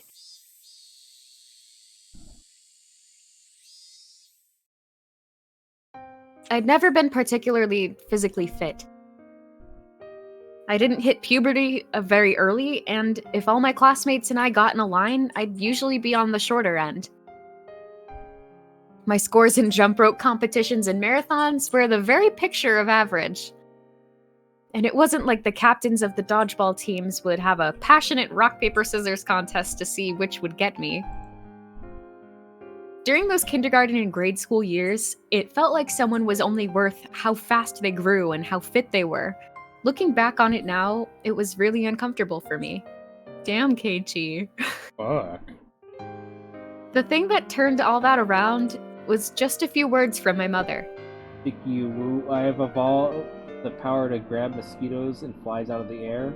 That's a good skill in synthetic. That is a very good skill to have. I get joy when I crush mosquitoes, it's a rush. Yeah, I just hate the blood splatter. Yes, it's so gross. I hate Ew. that's partially the reason why I hate killing bugs too. It's just so gross. Just grow taller and be more athletic. Forehead. just drink a ton of milk and you're good. Just get taller. Yeah, just stretch yourself out.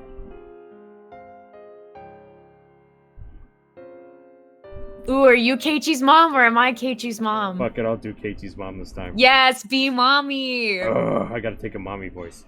Yes. Keiichi? Oh no, it's a dad voice. Keiichi, would you like to go to cram school? You'll better grasp what you're learning in school and it'll be more fun. The very first test I took... Oh wait, you go ahead. Sorry. Oh. The very first test I took at cram school was kind of like a game. It was a lot of fun. It wasn't like the tests with the same exact problem dozens of times in a row. Every question had a picture to it, almost like one of those puzzle books that came with manga magazines. If my studies at school had been like this, it would have been way more fun. Several days later, I went to the cram school again with my mother and the enrollment paperwork. Mom and the person at the cram school had a really long, heated discussion, so I accidentally dozed off and missed most of what they said, but I clearly remember one point. Mom had made a loud groan, surprised at something. By 61, do you mean his average score was 61 points?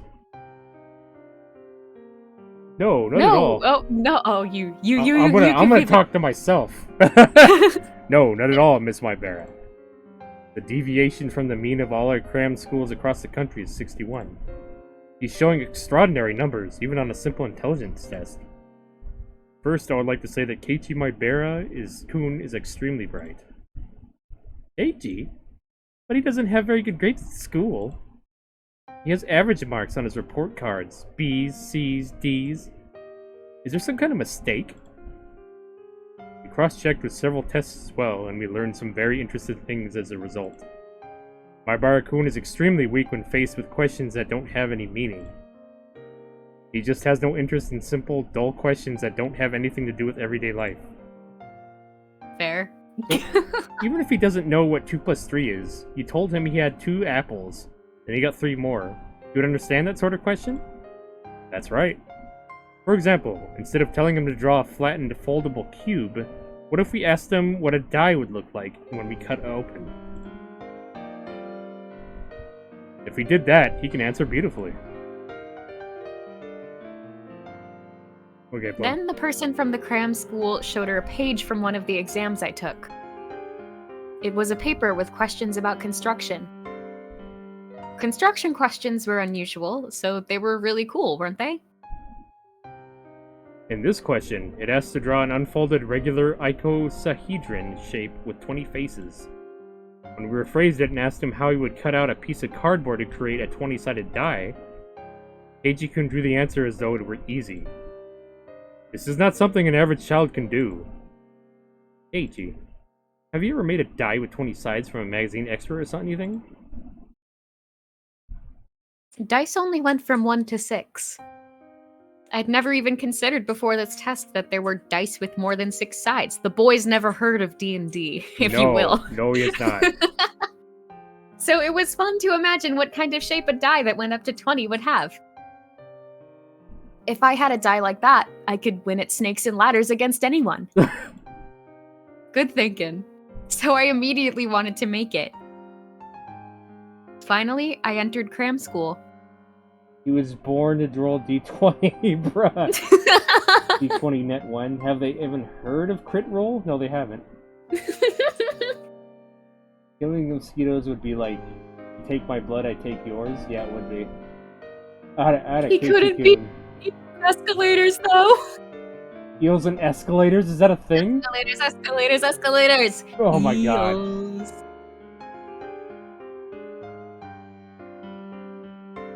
There were only 4 students in the class they put me in, which was called Select.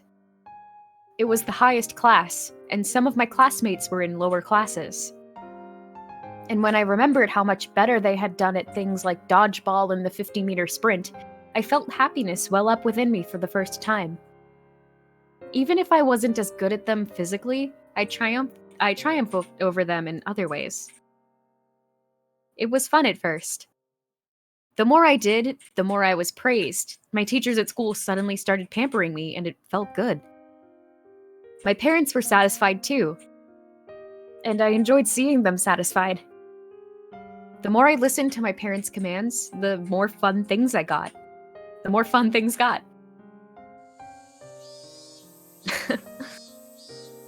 That did happen, didn't it? I grinned dryly in self-deprecation. Because, well, my studious lifestyle didn't end up lasting very long. It was only at the beginning I enjoyed learning more and more. I gradually got along less with my friends. My classes were behind what I was learning in cram school, and I eventually stopped respecting the teachers, given that they could put me to sleep with their lectures. And, well, I was a disagreeable sort who bragged a lot about how much I knew. And the ways of the world wouldn't let me remain in that state of ecstasy forever. I would do as I was told, and then I'd go above and beyond their expectations, and then they praised me. I was happy for that, and the cycle repeated itself like the wheels on a bike.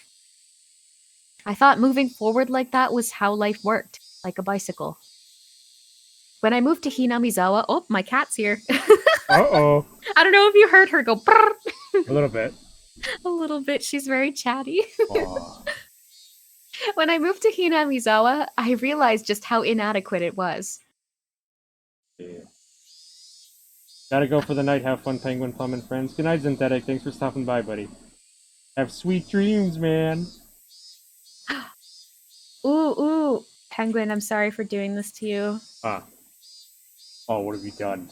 Plum, what have you done? Plum, no! Plum, no! Alright, here you go. Have you heard it before or no? I don't think I have. Oh, you're in for a treat. Oh, I'm so ready. Oh my god, it's like Mr. Krabs, but you're a penguin. Pretty much. Oh, I love it. That's like the most popular redeem I have. I love it. I was tempted to do the Ara, but I was like, I should go for the big one. I gotta hydrate. Oh, I gotta stretch. Thank you for the redeems. Melody! I'll stretch and hydrate as well. I'll take that as my own redeem as well. Yeah, good idea. Alright, here we go. The cursed redeem. You guys are gonna regret that. That's why it's 666 I've heard. points. I've heard this one before. Okay. Ada. That's how Penguin does it. So feral, I love it. Don't you love how I would fucking price that cursed redeem at 666? Ooh, okay. I'll do the redeem as well. I'll do an Ara Ara as well for you, Melody. Okay, I'm ready. Ara Ara. Gonna get clipped like no tomorrow. Oh heck, well Logos. Thanks for the raid, buddy. How you doing? How was your stream, man? When Plum does the Ara Ara. Somebody clip that.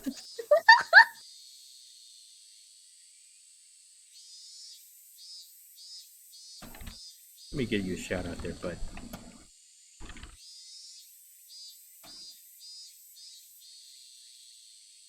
How was your stream, Legos? Welcome, Raiders. I'm the Ice Emperor Penguinato, and I'm here with Mahou Plum. Hi. And we are doing a read-along of Higurashi Chapter 3, and it's getting dark.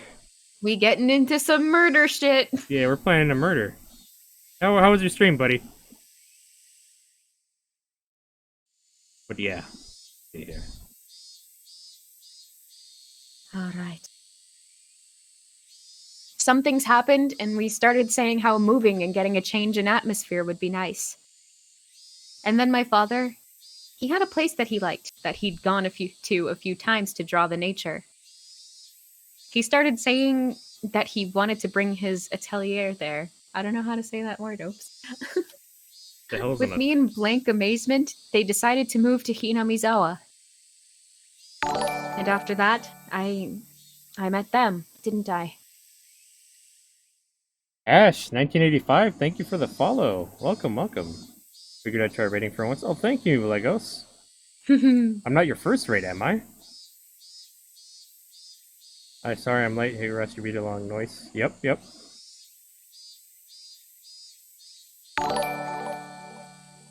Oh, Melody rated me. Nice. Whoa, you're popular tonight. Melody, I didn't know you were streaming. That's interesting. Thank you for the raid. Give Melody a shout out.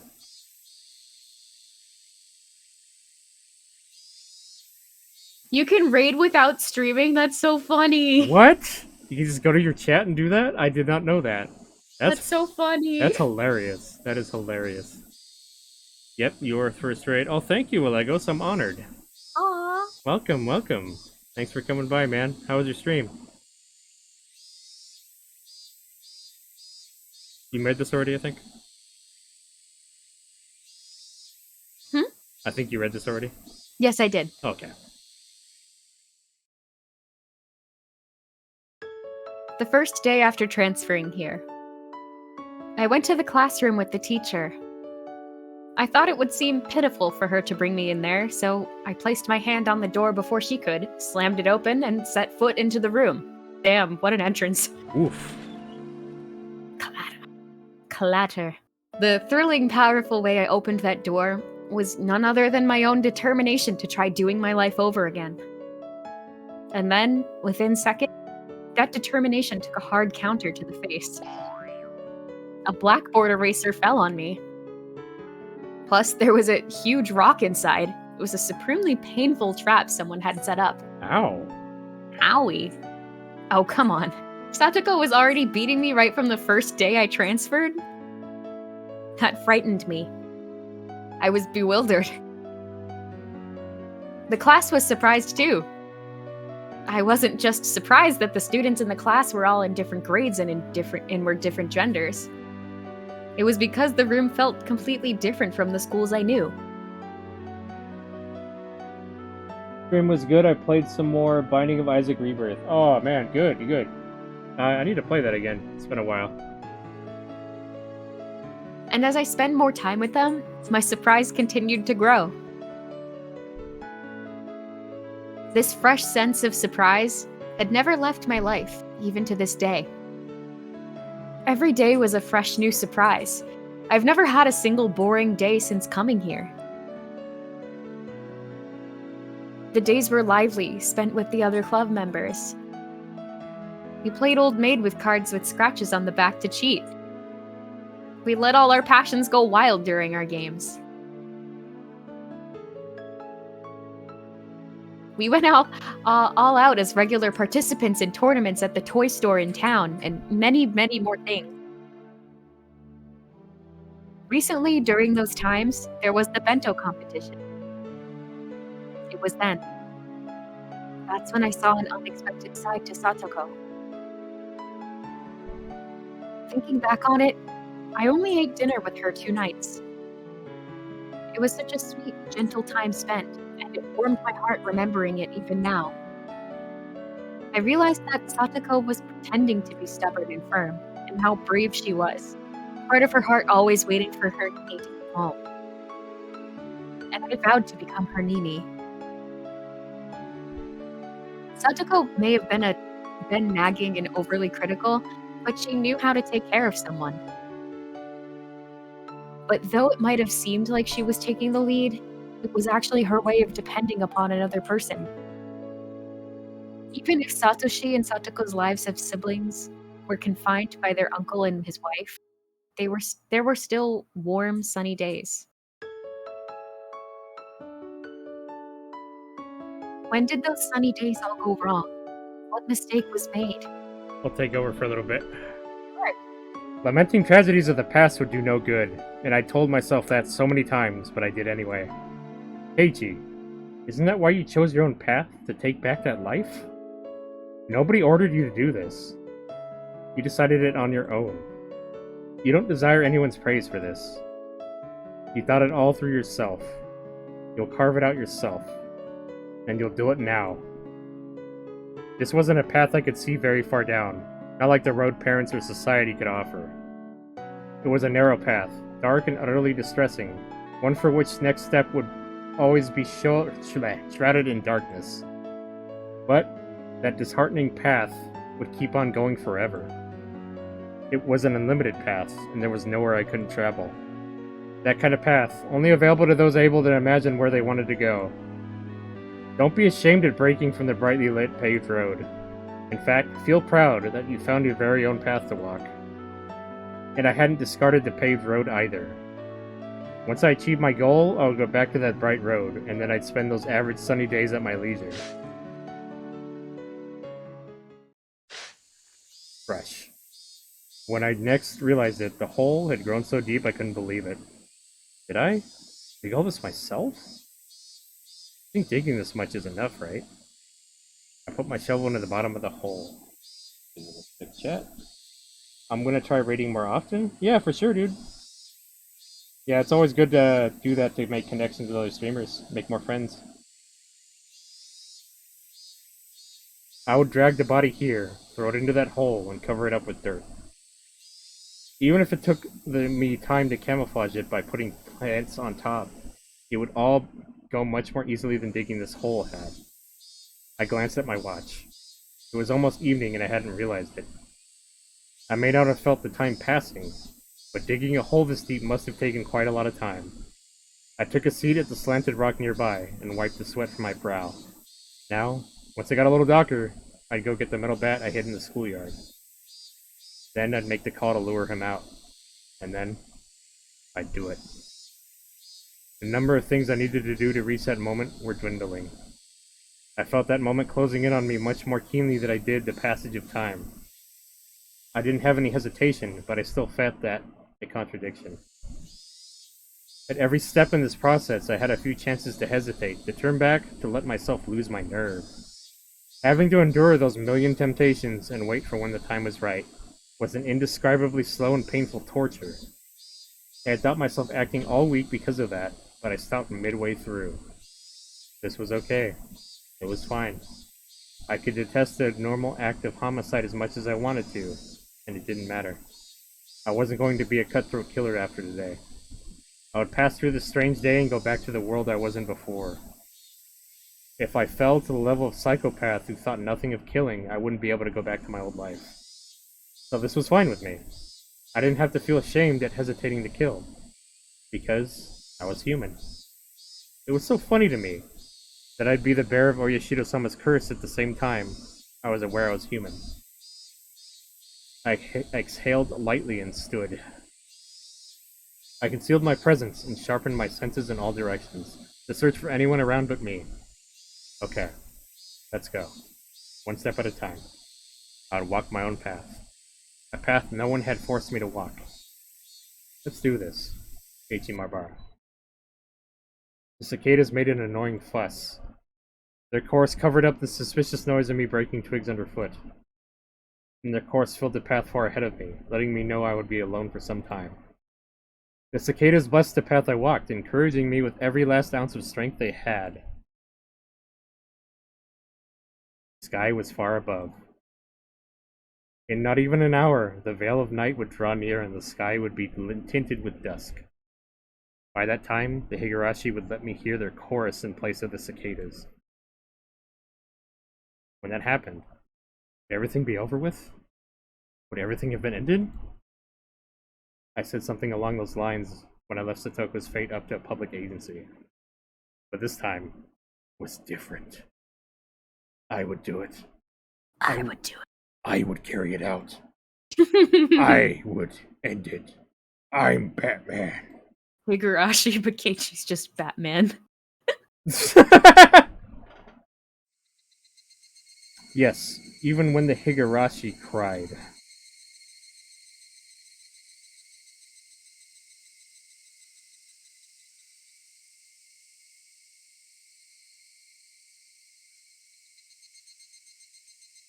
Name drop. That's deep, bro. That's deep.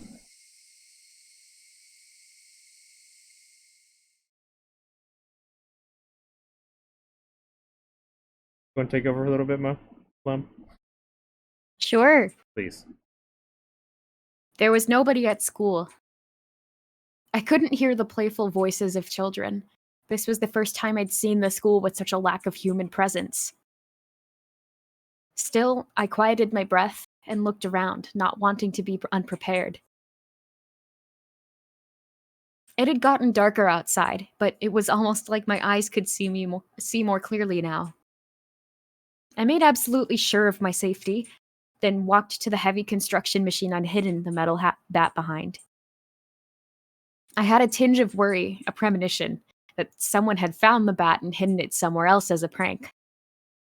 If that had happened, would I take that as an opportunity to desist? If it really wasn't there then, the sensation of chilled metal, it was still here where I left it. It hadn't run away. Satoshi hadn't run away. He'd waited here patiently for me. Sorry for the wait, Satoshi. It's been a long time coming. You prepared for this? Talking to the bat like it's a person now. Right? Heck. Oh, How's Keiichi. doing? The cicadas, do it, Keiichi. Kill the uncle. Do it. Murder him for Satoko. The cicadas are talking to him now. He's all fucking crazy. Everyone always asking when the Higurashi cry, not why the Higurashi cry. Oh. Oh, well, heck, I never thought about that. Man, poor Higurashi. I don't think about him. Poor Higurashi. Through the metallic touch, Satoshi grins at me in my mind. Wait, isn't Higurashi cicadas in Japanese? Yes. Oh. I think this... Didn't the game just refer to them as two different things? It does. It does. Sometimes it says cicadas, sometimes it says Higurashi. It's a little inconsistent. Yeah. But I don't know if there's like a symbolic meaning behind the choice of the word cicada versus Higurashi in like the translation. Yeah, I don't know if it's a translation issue or something. Yeah, I don't know if it's a translation issue. I feel as though it's more of like a symbolic like choice. Like cicadas, Higurashi are like specifically from this town of cicadas. I don't know. It's cicadas that live here are called Higurashi, maybe. It might be something symbolic like that, or sentimental. That's what I should be asking, you know? I did this last year already. You should be more worried about yourself. Right on, Satoshi. Oh, he's lost it. He's fucking lost it. Let's show him a bad time. You're gonna have a bad time. Oh, a bat. A bat time. A bat time! Oh, I was thinking Sans. Oh yeah. Oh fuck, God damn it. Sans Undertale and Higurashi. I streamed that not too long ago. And oh, really? yeah, it became a joke that I couldn't beat him. But then when I finally beat him, it was just like so satisfying. Oh. Like I was like so happy to kill him. It was kind of. See, it's interesting. I ended up playing Undertale, but I only did like a neutral route. So I never ended up doing either the genocide route because I felt bad killing everybody, and then I never ended up doing the true ending either. Oh wow. Yeah. I think I like the neutral one the most, actually. The fight with the flower. Sense. The fight with the flower then was insane. Oh, that was crazy. Yeah. It took so many tries for me to get it. Well, it's funny because like everybody hates the genocide ending, but me, like I didn't get that emotionally attached to the characters. Like, even though I like them, there's that disconnect. I know they're just characters in a game, so I had no problem killing them all. But just Sans pissed me off so much. I was like, ooh, just a personal vendetta. Finally cutting him down felt very satisfying. That's what Vania plays. I need to continue streaming Undertale, but I need my UT partner. Yeah. I had people help me voice act that too, actually. When I played. Oh, that's cool. Yeah, I really like having people around to voice with me. It's, I don't know, something fun to do. Yeah. Anyway, back to the game. Yes. Satoshi's bat got lighter and lighter and fit into my hands like it was being absorbed. It didn't feel wrong to swing this. I could move it around so naturally, like it was an extension of my own right arm. Of course it felt like that. Satoshi and I were holding one bat together. Next, I would make the call to lure the man out. It wasn't a bad time for it. Wasn't a bat time. A bat time. Zing. It wasn't a bad time for it, but it was a bat time for it. My friends were doubtlessly parading happily through the stalls. I hadn't considered where to make the call from. My house and Satoko's were pretty far apart. If I called from my house, I wouldn't make it. Couldn't I use the school phone? But, as I thought, the room was locked up and I couldn't get in. Shit. The time before cell phone. I'm so naive. I'm so naive to think I had an iPhone in the 80s. You should have at least figured this part out. Wait, he didn't think about this? He didn't think about this! Oh, you stupid fuck. Keiichi, there's no cell phones in the 80s. What were you thinking, dude? I couldn't call him. Wait, at the end of the first game, he goes to a payphone. Yeah. Could have done that. Keiichi, there's that phone, you idiot! He's probably gonna use something like that, I imagine.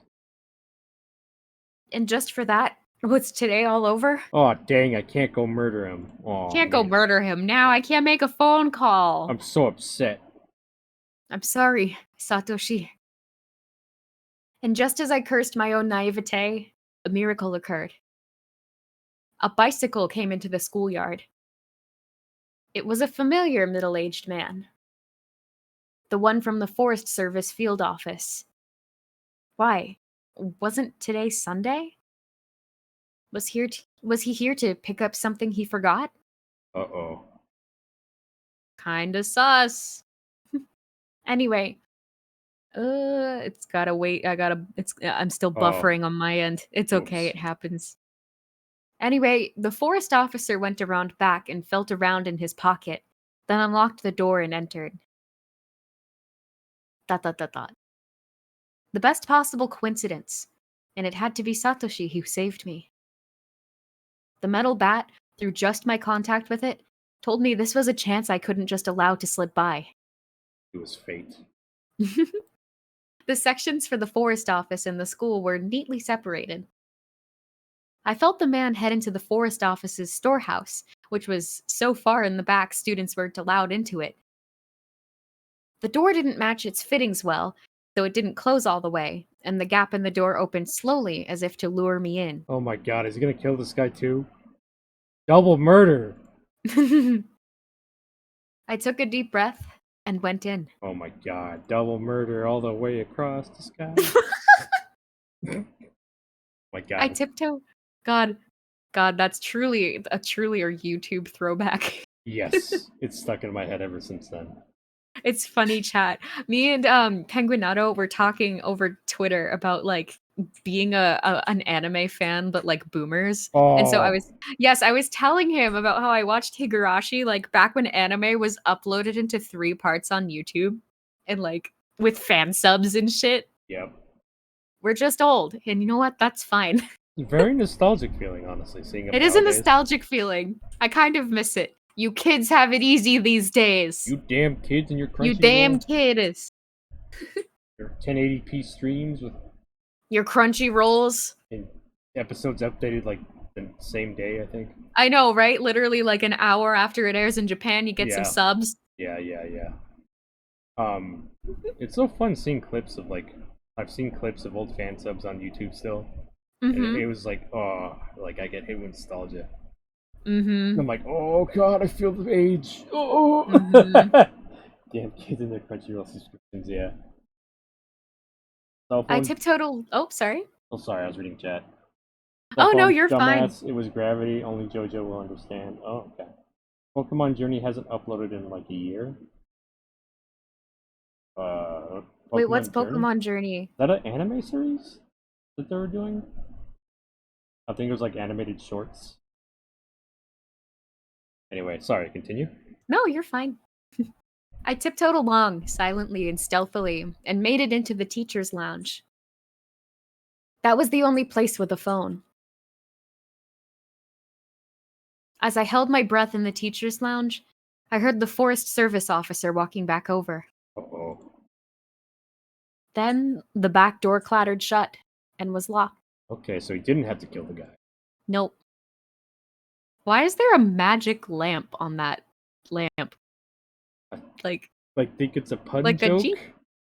A The curry teachers? Yeah, the curry teacher has his desk. Yeah. Right? Oh! Curry on her desk. Right. Curry, Ricky? I forget. Chie. Yeah, no, like, curry, India. I forget where curry originated. Oh, I mean, there's different kinds of curry from like different cultures and stuff. I don't really know where it like originated, but there is Japanese curry. You know, there's obviously like Indian curry, Thai curry. Maybe there isn't a real origin, but I don't know. Maybe that was like I thought the lamp was like something to do with the curry. I don't know. I glanced out the window at the schoolyard and watched as the man got on his bike like nothing had happened and rode out the school gate. And he's like, "Oh my god, I'm locked in here! Help!" The school once again emptied, becoming deathly silent. I waited for a bit to make sure the silence was the real deal, then reached for the telephone on the principal's desk. I fished Satoko's house's phone number out of my pocket. Yes, the number in the class directory for Satoko had been the one from their house now, where she lived with her uncle. I touched the dial with my fingers, and then thought for a moment about what to say exactly when he picked up. Despite how many times I'd gone over it in my head last night. Now that I had my finger on the dial like this, it started to seep out of my mind like a cracked bucket leaking water. Simple would be best. More importantly, to say it straight and to not sound suspicious. Can't sound sus. I counted off 3 heartbeats and spun the dial. Oh yeah, they're using fucking rotary phones too, aren't they? Yes, they are. That's funny. The other day when I was playing this game, this point-and-click game had a fucking rotary phone that I had to dial a number on. Oh. I was like, how the fuck do I use this again? Shit. And Chet had to explain it to me, and I'm like, God damn it. And they're like, you never used a rotary phone before? I'm like, I'm sorry. I wasn't alive in the early 80s to do this. I know, it's funny. I think like growing up, I don't think I've ever really had to use a rotary phone either. I think at that point in my childhood, they just had like the wired phone on like the wall that you just press the numbers. Yeah, I'm a 90s kid, so like by then we just had regular phones with the numbers. We had like rotary phones as toys as a kid. Right. But that's, like I never used a real one. Okay.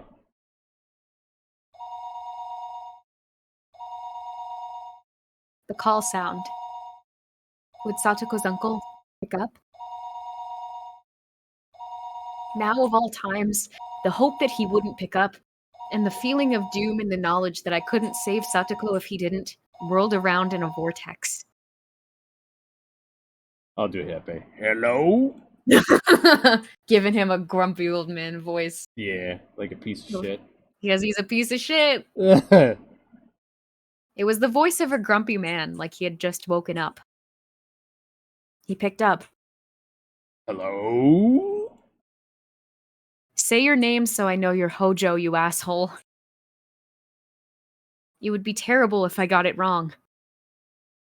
I made up my mind. I had all the initiative on my side. Here we go. This is the Shishibone Okinomiya police station. Am I speaking to the Hojo residents? I was changing my voice, but did he really think I sounded like an adult? I know it. I was thinking this earlier. It's like, Keiichi, you're like teen. You don't sound like a grown fucking man. He's like force speeding puberty all of a sudden to make his voice deeper. Would he believe I was the police?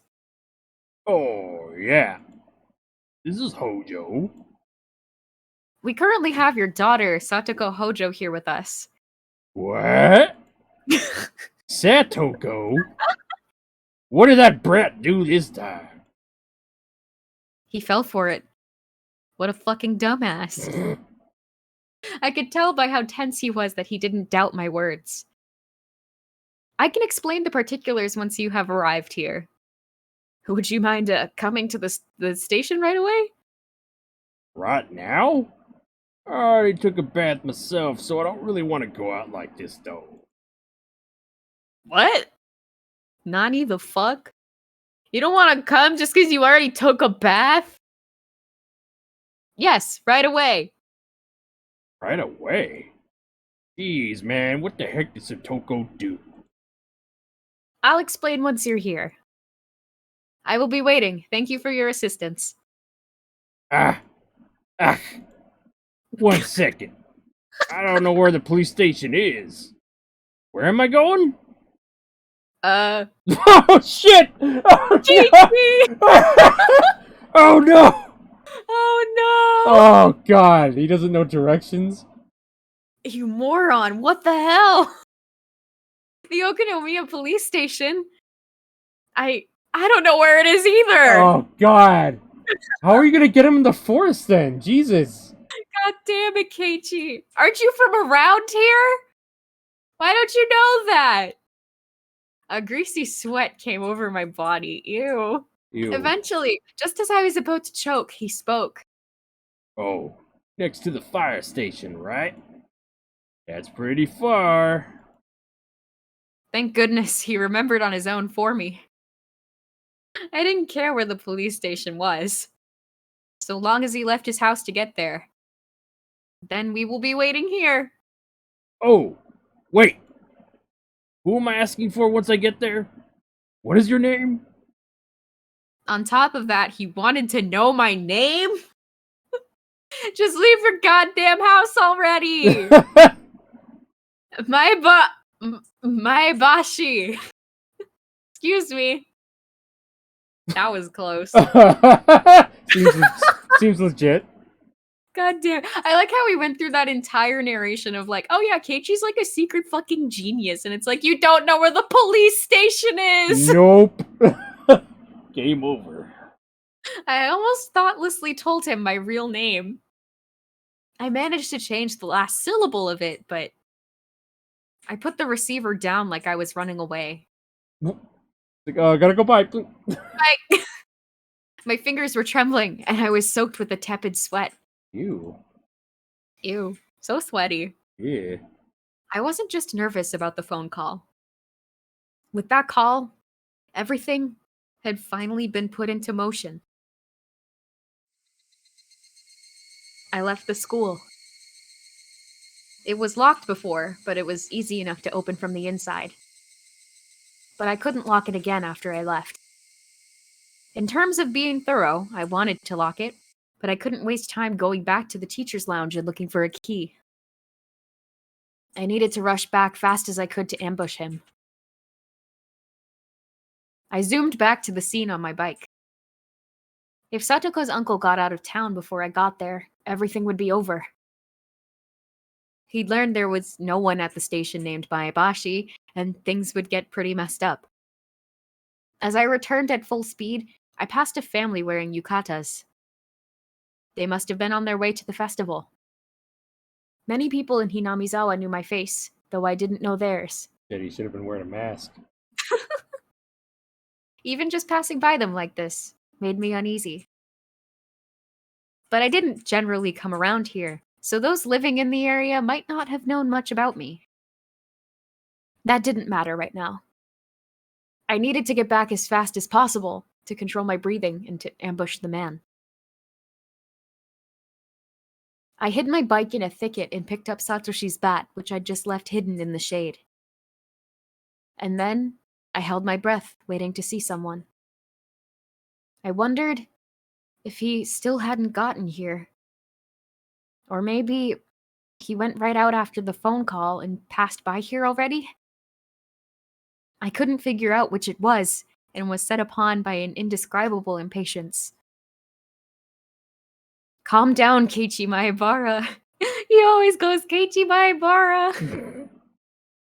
Even if he came here already, he'd pass by here on the way back, right? I'm assuming this is like on the way to this police station. I believe so. Okay. The end result would be the same. It wouldn't change the fact that he'd die. He'd probably be coming on his motorcycle. How would I stop him then? I figured it would be best not to think too hard and just hit him as he passed or just beat him out of his seat. The path was made of pebbles.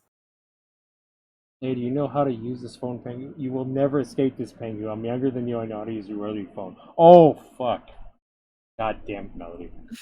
He's a dog turd on your doorstep. Nasty. Stupid Uncle Douchedick. Yeah, that's a good name.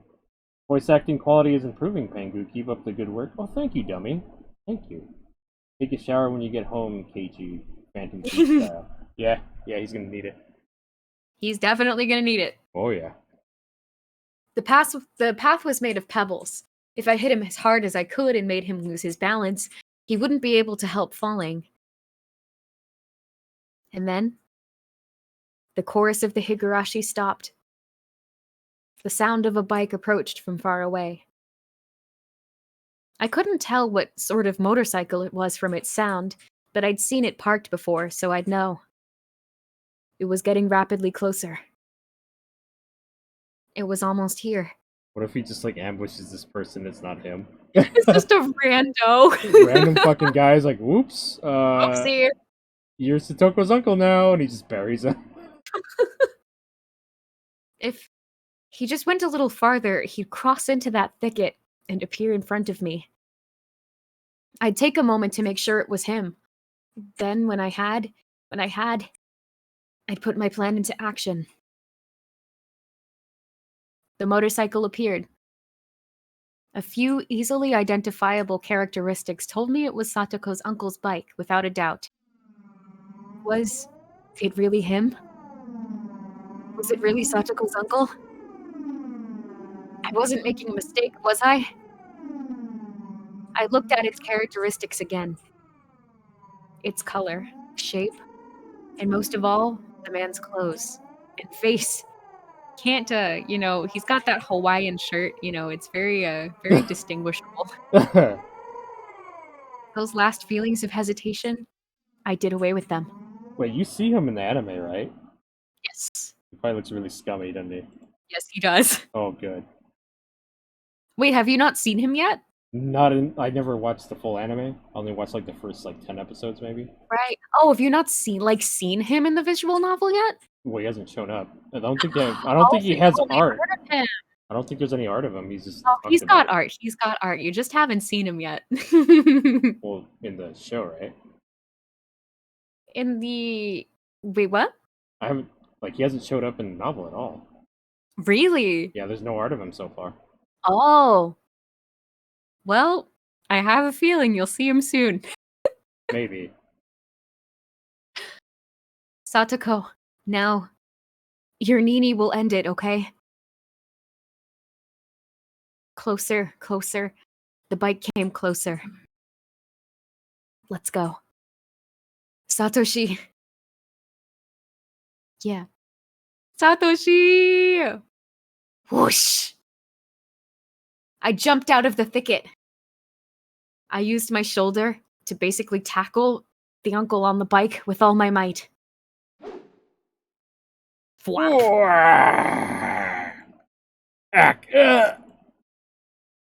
He gave a dumb shout. He says it's a dumb shout as his bike completely lost its balance. Even when he fucking attacks him, he just gave an asshole dumb kind of shout. That's the kind of noise you make when you attack somebody like that. Finally, it fell, the bike scattering clouds of sand, and after spinning, it stopped. Her uncle, tossed to the ground, didn't understand what had just happened, and groaned for a few moments, crouched on the ground. Uh-oh, here we go.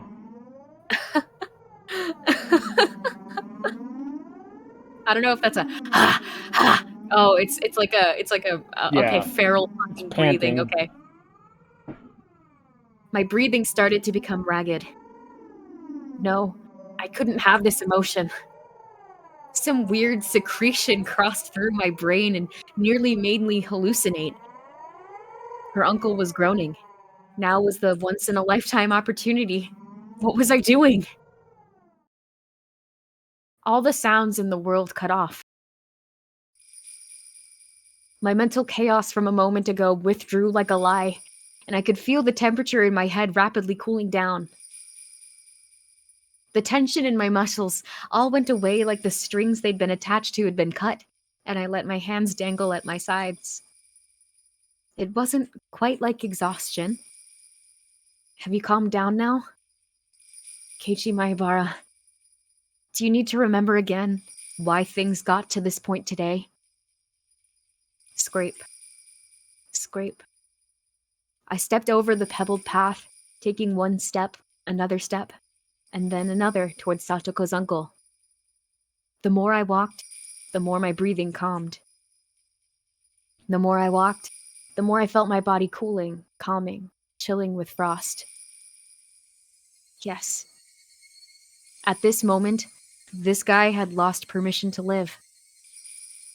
I had just rescinded it. So he mustn't stay in this world any longer.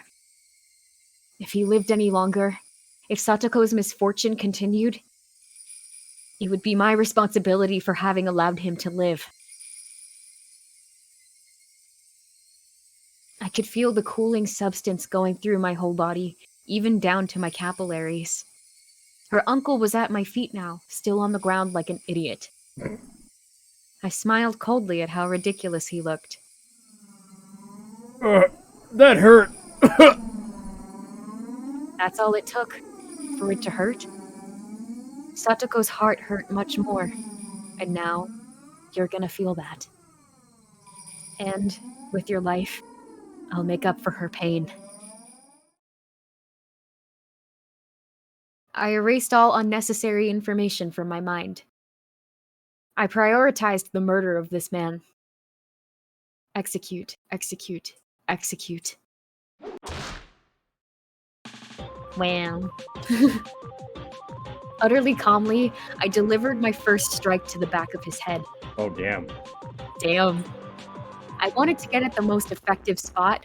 At least during that first moment, I'd have to attack him while he was still at his most defenseless.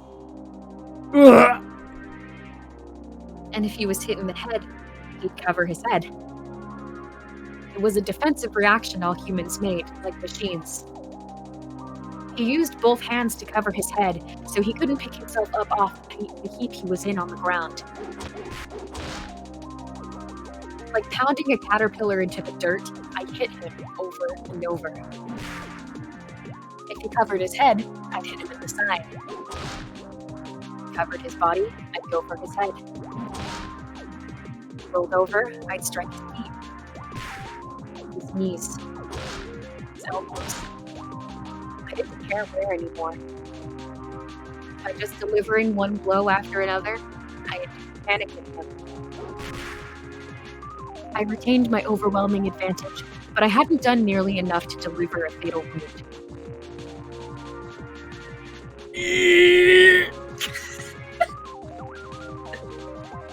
Her uncle skillfully pulled himself out off the ground and started to run like a fleeing rabbit. It wasn't a judgment he'd made after seeing my fate, deciding whether to fight me. Right now, he was fleeing by instinct, just trying to escape from the threat that had presented itself. Hello, naughty children, it's murder time! It's murder time! Die, Astush, die! He sounds constipated. Yeah, he does. Bash his head in. I would have kept hitting him in the head if I had to. Everything the asshole makes in terms of noises is dumb. Yeah. That's who he is. A counterattack from the more physically capable uncle was what I was most concerned about. He may have run, but it wasn't all that unlucky. And the odds were in my favor. The uncle didn't run away towards people, but off the path and into the woods. How pleasant that he would run in a direction where nobody else was. Oh, how convenient! Yep. He was fleeing into the strange geography like a rat that instinctively runs into tight spots over and over. Yes, he was no longer human. He was a rat. The blood vessels in my legs expanded, and my total oxygen supply increased. I lowered myself to gain the most explosive velocity I could. Without breathing, I became a wind-like shadow and dashed. I crossed thickets, crushed dead tree branches underfoot, and dove through the woods like a bullet. Oh, he's like fucking Sonic now. He is! Gotta go fast! He ran so cowardly, arms flailing as he went. After catching up to him, I didn't need so much as a blink of an eye to strike him again. My senses, mind, and body were all sharpened purely to kill this man. This was my first time. This was the first time I'd felt like this. Well, this was the first experience I'd ever had killing someone. It felt natural continuing to do this for the first time. That's not good, Keiichi. Uh-oh.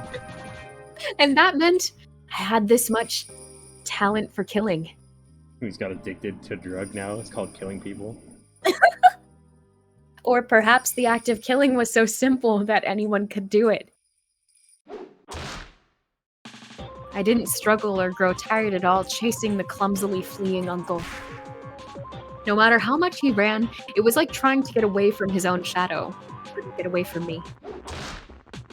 I could easily aim at his back, his shoulder, and his head even from this unnatural stance.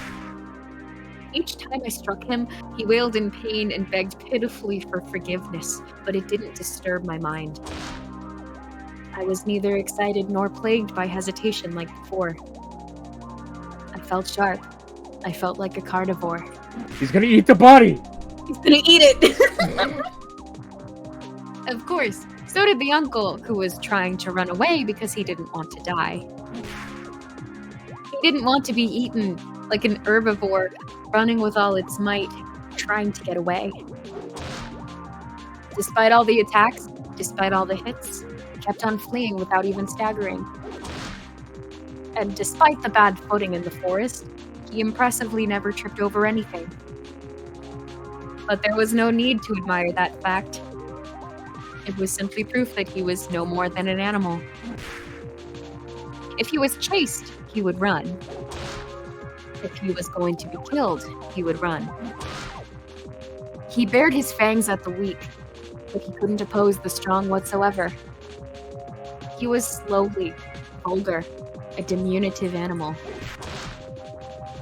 Such a puny little creature had harmed Satoko. Scar after scar to her body and mind, deep wounds that might not ever go away as long as she lived. Help!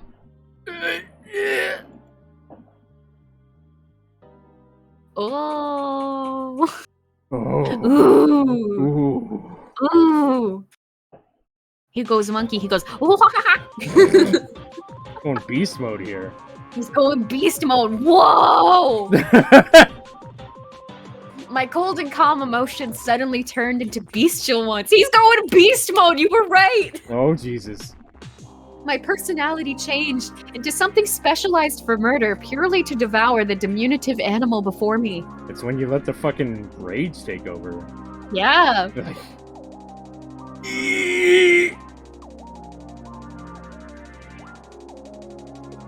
The uncle gave a puny little shriek, covered his head, and ran. I'm impressed by how much you can run. Fine, run as much as you'd like. I will be your death. I will choose the moment at my leisure. Your legs will hurt, your lungs will feel about to burst, and your head will hurt from lack of oxygen. If you feel the pain that has become worse than death, then by all means, stop any time. Without turning back, suffocating on his terror of the approaching death, he just ran shamefully onward. Dude, rip his jugular killer, you got this. Consume the flesh of your prey. Sicko mode activated. Yes, you can run but you won't escape. Yeah, pretty much. he's taking his time. He is. He ran, but was chased. His head bashed with the metal bat, sweat and drool flying everywhere, blood clinging to him. From his mouth came the sounds of coarse, irregular breathing and high-pitched screaming that verged on crying. And pleas for forgiveness to someone. I didn't know who. Each and every second was a second of atonement that I granted him.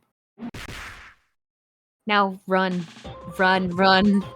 Run, run, run! Run! Run! Then fall and moan and die! Where did you even crawl out of anyway? You were never here before.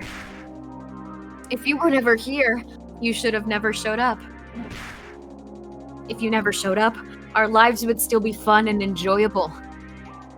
We would have gone to today's festival, waited for each other, and gone to the shrine laughing. We would have been playing amongst the stalls right about now. We'd be browsing the strange food stalls you only saw at festivals, trying to get prizes from goldfish scooping, ring throwing, or target practice. Neon would surely make it into a competition, and we, as a club, would have a grand time. And everyone would have been cheering for Rika-chan's dedication dance, and everyone would say how fun it was, and would give us energy for days to come. Fun, enjoyable, and funny. Warm times spent with friends. And that would have happened. But it didn't. And now it was all smashed to pieces. Oh, wow. Sorry, Penguin, I'm back. I'm working on some stuff for my stream and now to get ready for bed, so I'm gonna lurk for a while. That's all good. Thank you, Willigos, for the lurk. You can run, but you can't escape. Nope. Jeez. There was no doubt that would be what the world was like if you had never showed up. You were the obstacle. The mistake. The heresy in that world. But I would correct that mistake now. I would erase you and make it so this last week had never happened. Tonight was the Watanagashi Festival. The holy night where taking just one life was permitted in the name of Oyashiro-sama's curse. It looked like the Higurashi stopped crying at some point. When the Higurashi cried, everything would end. And the Higurashi silenced. Lowly one, the hour of atonement is at an end. The Higurashi have stopped their crying, thus it is the end. The end, the end, the end, end! You don't have to run away anymore. Die with those dirty brains of yours smashed everywhere. Gwah! Gwah!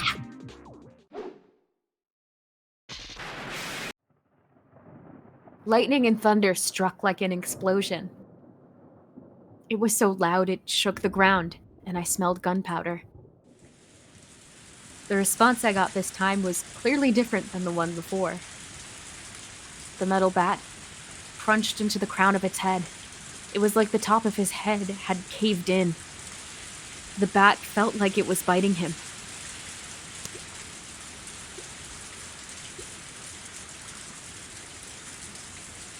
It had been the final killing attack that visited him, and I didn't overlook the opening he left as his knees gave out under him. I remained alert for a few moments, then thud, thud. He planted both knees in the ground, and then fell forwards, burying his head in the ground.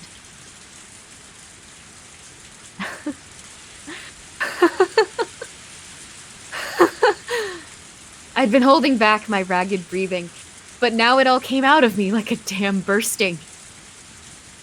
My head was dizzy and light, and unable to maintain my balance, I leaned against a nearby tree. The uncle didn't try to guard his head any longer. After a disgusting sort of spasm, he stopped moving. Did I get him? Did I get him? For sure? I fought back my exhausted urge to fall over where I stood, and drew towards him carefully, the bat still at the ready. It was possible he was faking it and trying to wait it out. Should I check for a pulse? Didn't you bash his head in? Like, fall right in? I think he's He's just a little paranoid, I realized right away, though, how unnecessary that would be. If I thought he might be faking it, then I would just have to keep pummeling him until I was satisfied. Pummel party. Pummel party! Yay! Oh my god! I haven't played that. Is that fun? I haven't either. I have a collab to play that scheduled later on in the month. Oh, that's exciting. Yeah, so I'll find out. Nice. I fought back my ragged breathing again. And then I swung my bat far above and brought it down. Plunk. His body leaped like a bow, but he didn't try to cover his head. And then once again, I aimed for his head and swung. His reaction was the same this time. After spending a few moments making his head into mochi, damn! The hits gradually started to feel different, and it started to spray a filthy, dark, red liquid everywhere. Now it's time to eat the mochi now. Mochi! That was enough. It was definite now. I had absolutely killed him. There was no sense of accomplishment, nor one of regret. I didn't feel anger towards Satoko's uncle, nor pity towards Satoko herself. Instead, right now, I was feeling like my heart had been stolen by the downpour. It had begun to rain at some point, and how comfortable it felt. The rainwater drenched my body and dripped down to the ground. The excitement within me faded as the rain washed away the grime. In exchange, my shoes were so wet they made splashing sounds. And despite abusing Satoshi's bat like that, it wasn't bent very much. There were a few dents in it, probably from hitting the man, but nothing that would make it seem different from before. Instead, it had been stained with black, with red, with mud and blood. But that itself would be evidence. The one piece of evidence needed to prove that my delusions hadn't just been daydreams, and that I'd ended Satoko's uncle for all eternity. Good thing it's raining. Keiichi, no! Good thing it's raining! Keiichi, yes! I also have mochi in my house somewhere. Ooh, good time to eat it. Have some mochi now! In honor of Tepe Hojo's death. Rest in peace, you bastard! Alright, Keiichi. Well, for not Keiichi Maebara. For all that planning you did of like thinking in his head of how he's gonna kill this man, I would actually have been mad if he didn't actually do it. That's true, that's I'm true. like, okay, this is satisfying. Mm-hmm. Calm your mind. The time for passion is over. Now is the time to be cold as ice. Baby, you're cold as ice. I needed to bury the body. But where was I? I'd simply followed the man as far as he ran into the darkness. I couldn't take a guess as to how far we'd run. It was already pitch black around us, and the only light I had to go on was the very faint lights on the road a little further down. It was so dark out. I hadn't noticed the darkness until just now. My vision was so good I could see the man's ugly hairline. I could have counted the pores in his head. It was only now that I realized how much crazy strength I had mustered at that moment. I went over to the streetlight. I looked up and down the road, desperately trying to figure out where I was. Oh no. This was the one road connecting Hinamizawa to the town. We were unbelievably far away from Satoko's house. Had the two of us really run so far a distance? I don't want to read too much on your own stream. Do you want to read? Yeah, I'll do some. I'll take over. My surprise at that was accompanied by knowledge of the miraculous fact that despite running so far and making so much noise, we hadn't come across anybody at all. There was a long way between here and the ambush location where I dug the hole. There was no way I could carry the body that far. Wait, aside from that, the bike the man took here was still lying in the middle of the path. That would be an issue. The police could tell whose motorcycle it was by looking at the license plate. They wouldn't just leave it at that. Thankfully, the corpse was in a dark forest. In terms of urgency, dealing with the bike would come first. And I wanted to get the shovel back from where I'd left it next to the hole. I shouldn't drag the body there. I would have to deal with it right here. Fortunately, the ground was like mud from the downpour, and was more sludgy here than where I was before. I might be able to dig a grave cookie here. Alright, I have to go to bed now. Good night. Murder. Happy murder. Thank you, Pete Pie Pie. Have a good night. Right, no rest in peace, rest in pain, yeah. Of course, my bicycle was still over where I left it too. It still wasn't over. Homicide had only been half of my goal. The other half would be just as important as the first. I would completely hide the body, not allowing a beginning to happen. I would erase the man like he never existed, and regain the peaceful times we had before. I bent my head backwards and calmed my mind even further. The big water droplets stuck to my brow mercilessly. They're actually quite comfortable, and for a while, I let my desire to have its way. After confirming that I was sharp again, I started running through the rain. The motorcycle was in the grass at the roadside. Considering how it looked, pelted with rain and covered in mud, it actually seemed like it had been lying there for a very long time. The plan was to drop the motorcycle into the swamp. The swamp was a bit of a walk from here. I lifted the bike up. I didn't think it would be so heavy. I was a little surprised. But once I had it upright, it was fairly easy to roll it along. Still, pushing the thing all the way to the swamp was really not something I wanted to do. I could no longer ignore my exhaustion, and it warned me numerous times of how far away the swamp was. This motorcycle, I wonder if I could ride it well enough. Once I got it going, it would be basically the same as a bicycle. Wouldn't it get me to the swamp quickly? A plan suggested by my exhaustion, the anxiety at getting a motorcycle for the very first time was through. I turned the key, and then you just kick the pedal, right? Yeah. Yeah! Vroom! It's on. And then I grip the handlebars, first the right, then the left. Maybe I twisted them too much. The bike lurched and did a wheelie like an angry horse. I lost it for a second, but it was just a problem of how much torque to apply. Let's try that again. This time, slowly, gently. This time it went well. It was strange to be on a two-wheeled vehicle that would go even if I didn't pedal. Very odd, but I got used to it quickly. Mion told me once you get a scooter license within a day, and she was clearly right. This was pretty easy. I needed to throw the metal bat into the swamp too. But I didn't know how I would pack the bat onto the motorcycle. Without much other choice, I stuffed it into the back of my shirt, feeling like a ninja carrying a katana. Once I put the tip down on the seat of my pants and hunched over it, it wouldn't fall out. I got back on the bike, and this time, got going without any difficulty. I carefully pressed the button labeled light, and a rather strong light came on, illuminating the way forward. I probably really shouldn't have turned it on, but I didn't have any way of seeing at that point, and had zero confidence I could ride through this darkness.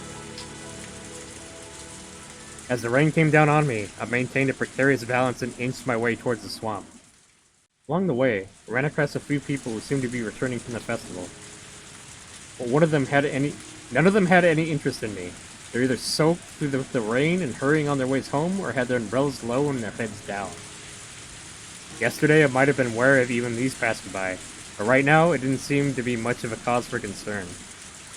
In fact, it would probably be less suspicious to be riding out in the open like this instead of sneaking around. Ochi and murder, yes. More and more, though, I started to think of that idea as naive, brought on by my exhausted state. I climbed a steep hill. On a bike, the hill would have put me out of breath, but I just had to accelerate a little bit to climb the entire thing. Motorcycles sure are convenient. For a moment, its lights illuminated a sign before I passed by it. Onagafuchi Swamp. Good children do not play around here. Still, it wasn't like the way to the swamp was cornered off by a metal fence or anything. Parents and teachers would get mad at you if they found out you were playing at the swamp, but some of the bad kids in my class apparently snuck out there sometimes to see the giant crayfish in the place. They talked before about how they'd go to the candy shop and buy some pickled squid, and just tie it to the fishing line and throw it, and all the crayfish would come running. Once I got up to the bank, there was a tiny ritual shrine and traditional ropes on one of the trees. And as it swallowed the downpour whole, the blackened swamp had waited for me. If I slammed on the accelerator from the cliff that, stopped I was on now, the thing would fly straight into the middle of the swamp. I had to be careful not to fall in with it. Yeah, that would be bad.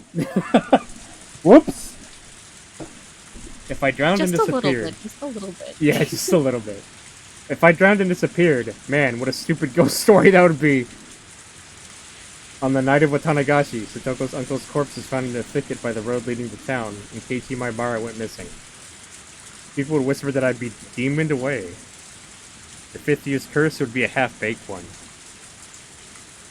I got off the bike and twisted the accelerator as hard as I could. Let go just like it seemed it would drag me forward. The bike shot off the cliff and was swallowed down into the swamp, leaving a far fainter splash than I'd imagined. Its surface was being pummeled by the downpour, and the muddy, filthy water was flowing into it. I couldn't even make out the motorbike I'd just thrown in there. It was pretty heavy after all. It would be quickly engulfed by the soft mud at the bottom of the swamp. It would be pulled deeper and deeper until it reached hell itself. I felt no reluctance whatsoever in throwing the man's motorbike down the land of demons, but I did have a tinge of regret about Satoshi's bat. I washed the bat with muddy water, and the gore sticking to it came off easily. That sort of shattered today's events with Satoshi, but I wanted to give it a quiet place to stay. That's how I felt. I started to feel more like returning it to the locker from before, so I could continue to watch over Satoko. Satoshi, I probably, misunderstood you. Satoshi listened quietly, without nodding. I am absolutely convinced now that I'm fucking insane for talking to a bat. You were the one who beat your aunt to death last year and saved Satoko. I always scorned you and called you a coward who ran away, but I was wrong. To the rest of the world, some deviant was behind that incident, but I know. That was something you did for her. And then, you disappeared. You finally got back that peace, and lost it within days. So, I swear to you that I will live life to the fullest from now on. Live it enough for both of us. I'll live on as though this day, never happened. But, I'll never forget this short time we shared together as long as I live. Aww. He's gonna marry the bat. He loves the bat. He loves the bat. He marry loves Satoshi so marry much. it. If you like Satoshi so much, just marry the bat. I didn't know what expression Satoshi made as he listened, but as someone who had protected the same girl, I felt he had smiled and given me his blessing. And then, my hand moved of its own accord, and the bat I had hesitated to throw away left my hands and flew through the air. It traveled its Yeet. it travels its parabolic path, spinning all the while, and the swamp absorbed it without a sound. Besides the yeet. There weren't any ripples when it hit the surface. The surface was tempestuous because of the downpour, and the bat was long gone. For a moment, I regretted having thrown it, but I realized that might have been what Satoshi had wanted. You're right. I still can't let myself give in to the emotion just yet. I'll return for my shovel, get on my bike, dig a hole to hide the body, and bury it. It seemed like a simple sequence of events, but I felt extremely exhausted. I had to do it all tonight. Satoshi left me with only advice that I needed to finish this up soon. Then, fell silent for eternity and disappeared at the bottom of the demon's abyss. Hi Penguin, I'm back once again. I'm going to be working on some more stream stuff, so I'll be less active in chat for a bit. It's all good, Welligos, thank you. I returned to the path I had ambushed your uncle on. My bike was hidden, sleeping in brush. I stood it back up. My whole body felt heavy. But I needed to finish it at the end of the day, even if I had to whip myself to do it. Oh, I forgot something. I didn't just come here for my bike. The shovel was here too. Not good. I was zoning out. Every once in a while, if I let my guard down, my vision would go almost black. Pull yourself together, Keiichi Maibara. It's still not over. I went into the grove of trees and looked for the hole in which I'd hidden the shovel. Unfortunately, I'd hidden it deep in the forest, and not wanting it to be seen, now everything was black in the night and I couldn't see anything anymore. Uh-oh. I reawakened my fading consciousness, and realized just how big this annoyance really was. Wait, you can't be serious. Sweat the rain washed away before came back up to my skin. Deep. Such a sweaty boy. Well, I mean, he just beat a man to death, so... Yeah, that's valid. I mean... Deep, That'll do it. deep in the forest where the streetlights could never reach. The fact that it would be so pitch black had been completely uncalculated. Oops. This much darkness, even if I'd been able to kill him right away like I'd planned, I didn't know I still could have buried him without a problem. What should I do? I simply couldn't find the shovel tonight. If I forced myself to go this deep in the forest, I'd lose even my sense of direction and might actually get lost in there. That might have been an exaggeration, but it was fully possible I trip over a tree root and sprain a muscle. Oh right, my house's storage room. There was another shovel there, the same fold-up kind. Couldn't I go back to the house, get the shovel, and give up on finding the shovel tonight? It's not as though the name Maibara is written on the shovel, but it seemed like an unusual item from an important variety store, made in another country, so... I didn't want to leave that shovel here. But in this darkness, I couldn't do anything. I should give up and go back to the storage room. And there was an electric lantern in there. If I used that for light, I could look for it. But it was so extremely dark. Could I light the way with just a lantern? The light of a lantern in this dark night. I couldn't discard the possibility of it drawing eyes. And I doubted if I could find the shovel with the lantern's feeble light. Besides, I left the body there for a pretty long time already. My sense of fear, rolled through excessive exhaustion, finally reared its ugly head. Anyway, for now, the most important thing was to hide the body. A shovel being found wouldn't be a big deal, but a corpse? If they found that, I'd share the same fate as Satoshi. Yeah, that'd be just a little bit of an issue. Yeah. First I'd go back to the storage room at home. Then I'd get the lantern. Now that it's gotten dark, I might still need a light to dig a hole for the body too. And I'd get the other shovel, and then I'd deal with the body the first thing. Once I was done, I'd come back here, find the shovel, and bring it back. I had to do at least that much, but I was so tired. But complaining was getting me nowhere. If I started getting complacent now, everything will have been for naught. At some point, I had sat down. I gritted my teeth and endured, lifting my heavy hips. The night was young. Of all the nights I'd experienced, none had ever been this long. When would it all end? The night was young.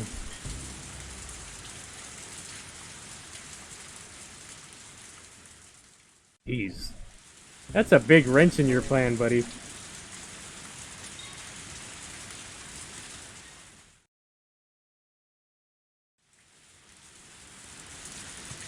want to take over again for a little bit?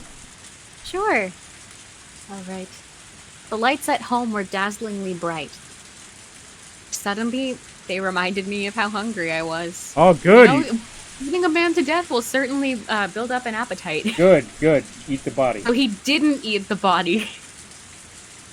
He still could. He still could. It'd be kind of gross, but... I checked the clock and saw that it was almost 7. I thought for sure it was 2 or 3 in the morning already.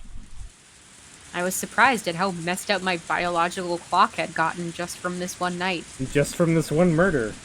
Just from this one murder. Feels like a lifetime. There was a warm light coming from the curtains in the living room window. The worlds between here and what was beyond those curtains were so different.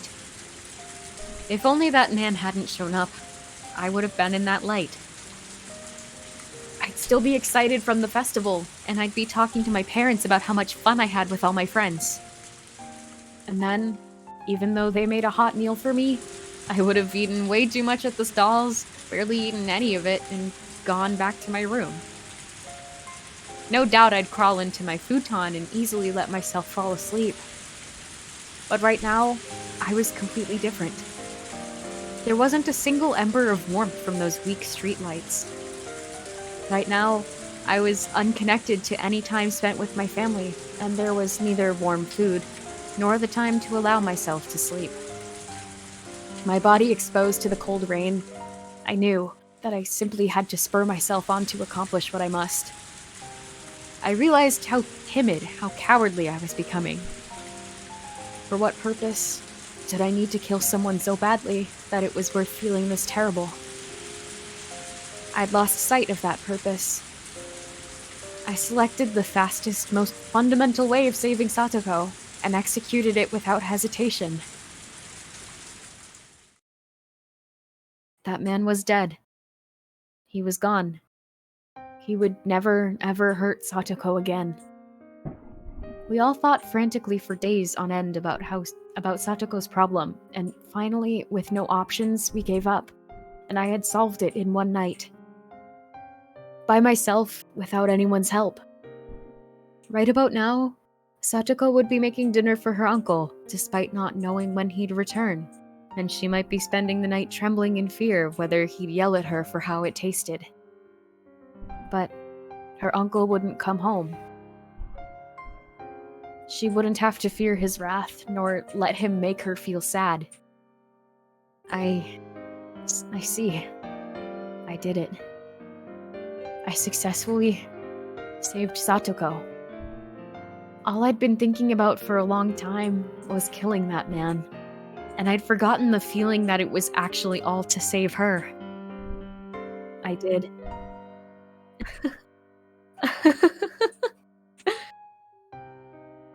I did something good. That's right. I did something good, didn't I? I felt hot tears coming from my eyes. And that's when I first realized that the exhaustion I'd been feeling was actually guilt. The blade of guilt, for a while now, had just been scraping away with its tip, hurting my heart. It hurt so bad I couldn't stand it. It was throbbing painfully. It hurt so much, it was so painful that I cried. I cried tears of joy at saving Satoko. I didn't know why, really, anymore. I just cried. My tears fell and fell. As I stood there for a while, coming to terms with those warm tears, my heart was comforted a little. All right, Keiichi Maebara. That's enough. There's nothing to regret or feel ashamed about. Both my body and mind were thoroughly exhausted, and that was a fact. Let me check chat real quick. Yeah. Just a bit, just chug some coffee, Maebara. Cannibalism, good for dead bodies. Yeah? I'm here. How are we still in this child abuse chapter? Well, it's more like murder chapter now. Hello, Yeah. Elise. Yes, and we murdered the bastard. Pog. Ugly bastard slayer. That's fucking good. I love that. Yeah, check out Mahou Plum. She's great. Yeah, thank you. Both my body and mind were thoroughly exhausted, and that was a fact. It was only natural I couldn't feel anything. Even tomorrow and the day after that, I might not be able to feel anything for a while. But there was one thing that was true. There was the indisputable fact that I had saved Satoko. One day, we would surely be rewarded. One day. One day, I would be proud of how distressing an enterprise I had undertaken to get Satoko's smile back. And so that I could wait for that day, I had to put the finishing touches on this night.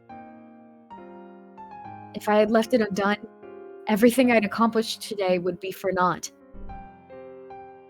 I looked back up at the sky, which didn't look like it would stop raining anytime soon. Then, I rubbed my eyes and summoned forth energy from my core again. How long can I plan on spacing out? This isn't the time for daydreaming. Someone could find that corpse this very moment.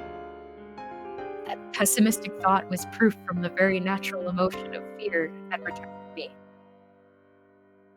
As I allowed the fear to spur me onwards, I went to look for the other shovel and the lantern inside the storage room. It was fortunate. I remembered what it looked like around the streetlight the body was near. With how dark it was quite possible I wouldn't have been able to look for it either. I didn't realize that when I left the place, so the idea of memorizing the spot hadn't even crossed my mind. And that's why I had to call it fortunate that I managed to get back to the body like this. I'll take over for a bit. The corpse was now located in a big and muddy puddle. Half the thing had already sunk into the swamp-like pool of water. I only realized afterward, but there was an unused irrigation channel right nearby, clogged with fallen leaves and dirt. There was rainwater flowing in from there. My shoes had been awash with water for a long time now, so without any hesitation, I stepped into the puddle. Luckily, the whole muddy stream washed it away. I couldn't leave any slight traces, like bloodstains. The rain was like a blessing from heaven. I checked around me, paying very close attention, then turned off the lantern. It became pitch black, but my eyes got used to the darkness in a few moments. And once I managed to reach the street light on the other side, I was able to make out even faint lights. I stuck the shovel into the puddle right next to the corpse. The ground was even looser here than I thought, and the shovel tip easily slid inside it. I had to hurry and dig. If I took too much time, I might lose my energy and strength again. I felt almost like digging a hole in the sand at the beach. It was easy to dig, but no matter what, the muddy water kept flowing in, covering the hole. The digging wasn't going as well as I'd hoped. I dug, and the water would go in, so I couldn't get a sense of how deep it was. The only way for me to measure it was to bury my own foot in the mud. I'm digging just fine. It's alright, don't be disheartened. Dig, dig, dig. Occasionally, a car would come by on the road, and I'd hurry to hide myself in the trees. Everyone was only passing through. They wouldn't have their eyes peeled in this kind of darkness. I understood it logically, but I still couldn't help but hide. What I was really scared of wasn't quite that one of those cars would coincidentally happen to witness me here. It was the distance I could spot cars from getting gradually shorter. At first, I noticed the splashing sounds from really far away as cars drove through them. I started noticing them less and less, and with the car that just passed by, I didn't notice it until its headlights were upon me. I felt my senses growing duller by the second. If someone were to take a peek in secret as I was burying the body at the worst possible time, then I wouldn't even notice. Let's see. What's up, chat? I looked up Satoko's uncle, looks like he's ugly. The fucking wiki says weapons. Himself on his page? What? I guess Higurashi so. apparently has had live action adaptations. I crashed. Yes, it has had live action adaptations. They probably weren't that good though, huh? I haven't seen them, so I don't know. Although I think you probably should take an opportunity to see what tepe actually looks like. I can send you an image so you don't accidentally spoil yourself. Yeah, sure. I Let swear me either send. this internet cord is defective or the Ethernet jack in the router is. Uh-oh, that's not good, at least.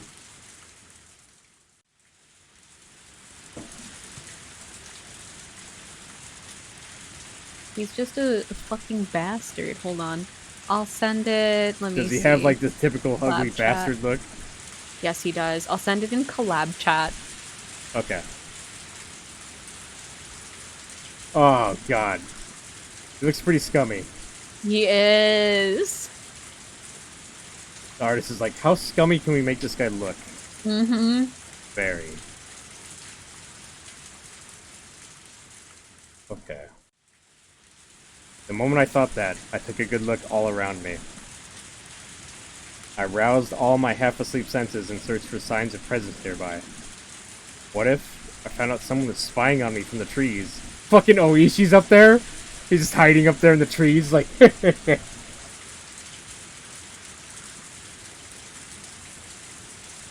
A carnivorous feeling snarled at me, glaring. If there was, then I would dig another hole. I'd come this far already. In order to achieve perfection, I didn't care how much more I had to pay. I didn't know what kind of face I was making at the time, but it was definitely a fervently glaring one. My five senses reached the conclusion that nobody was present. I didn't breathe a sigh of relief. How long had I been digging this mud out of here? It was deep enough for it to go up to my knees. Maybe this was enough. Maybe I'd throw the corpse in as a test. I swallowed, getting my breathing under control. Despite how much I'd beaten him, I was afraid of touching the corpse. So instead, I dragged it by the feet to the hole. It took more than just a waggle and a tug to do it, but of course it did. Considering this man's weight was easily 80 kilograms, I rallied all my strength and dragged him. At this point, my groundless fears that he might suddenly start moving again had vanished long ago. His body fit perfectly into the muddy hole. It was more than deep enough. Alright, let's bury him. Quickly, quickly, quickly. If I did a perfect job of burying it here, everything would be over. I would hide it in the hole and none of this would have ever happened. When I realized I only had a little farther to go to finish everything, I was racked with pointless anxiety, like I was in a race against time. It was like it's like I was absorbed in delusion, that if I didn't bury the body quickly, it might come back to life. In any case, in a great rush, I poured mud and dirt into the hole. It didn't work efficiently. Someone might find me here. Until now, I figured if someone saw, I'd just kill them, but not anymore. I was arrested with such absolute fear that if someone saw me, it would be all over. As I finished the work off, it was a total mess. Splish splash, squish splash. I drew the surface of the shovel across the ground, trying to make it flat. I was completely covered in mud at that point. The rain washed the mud off my body, but not off my now blackened clothing.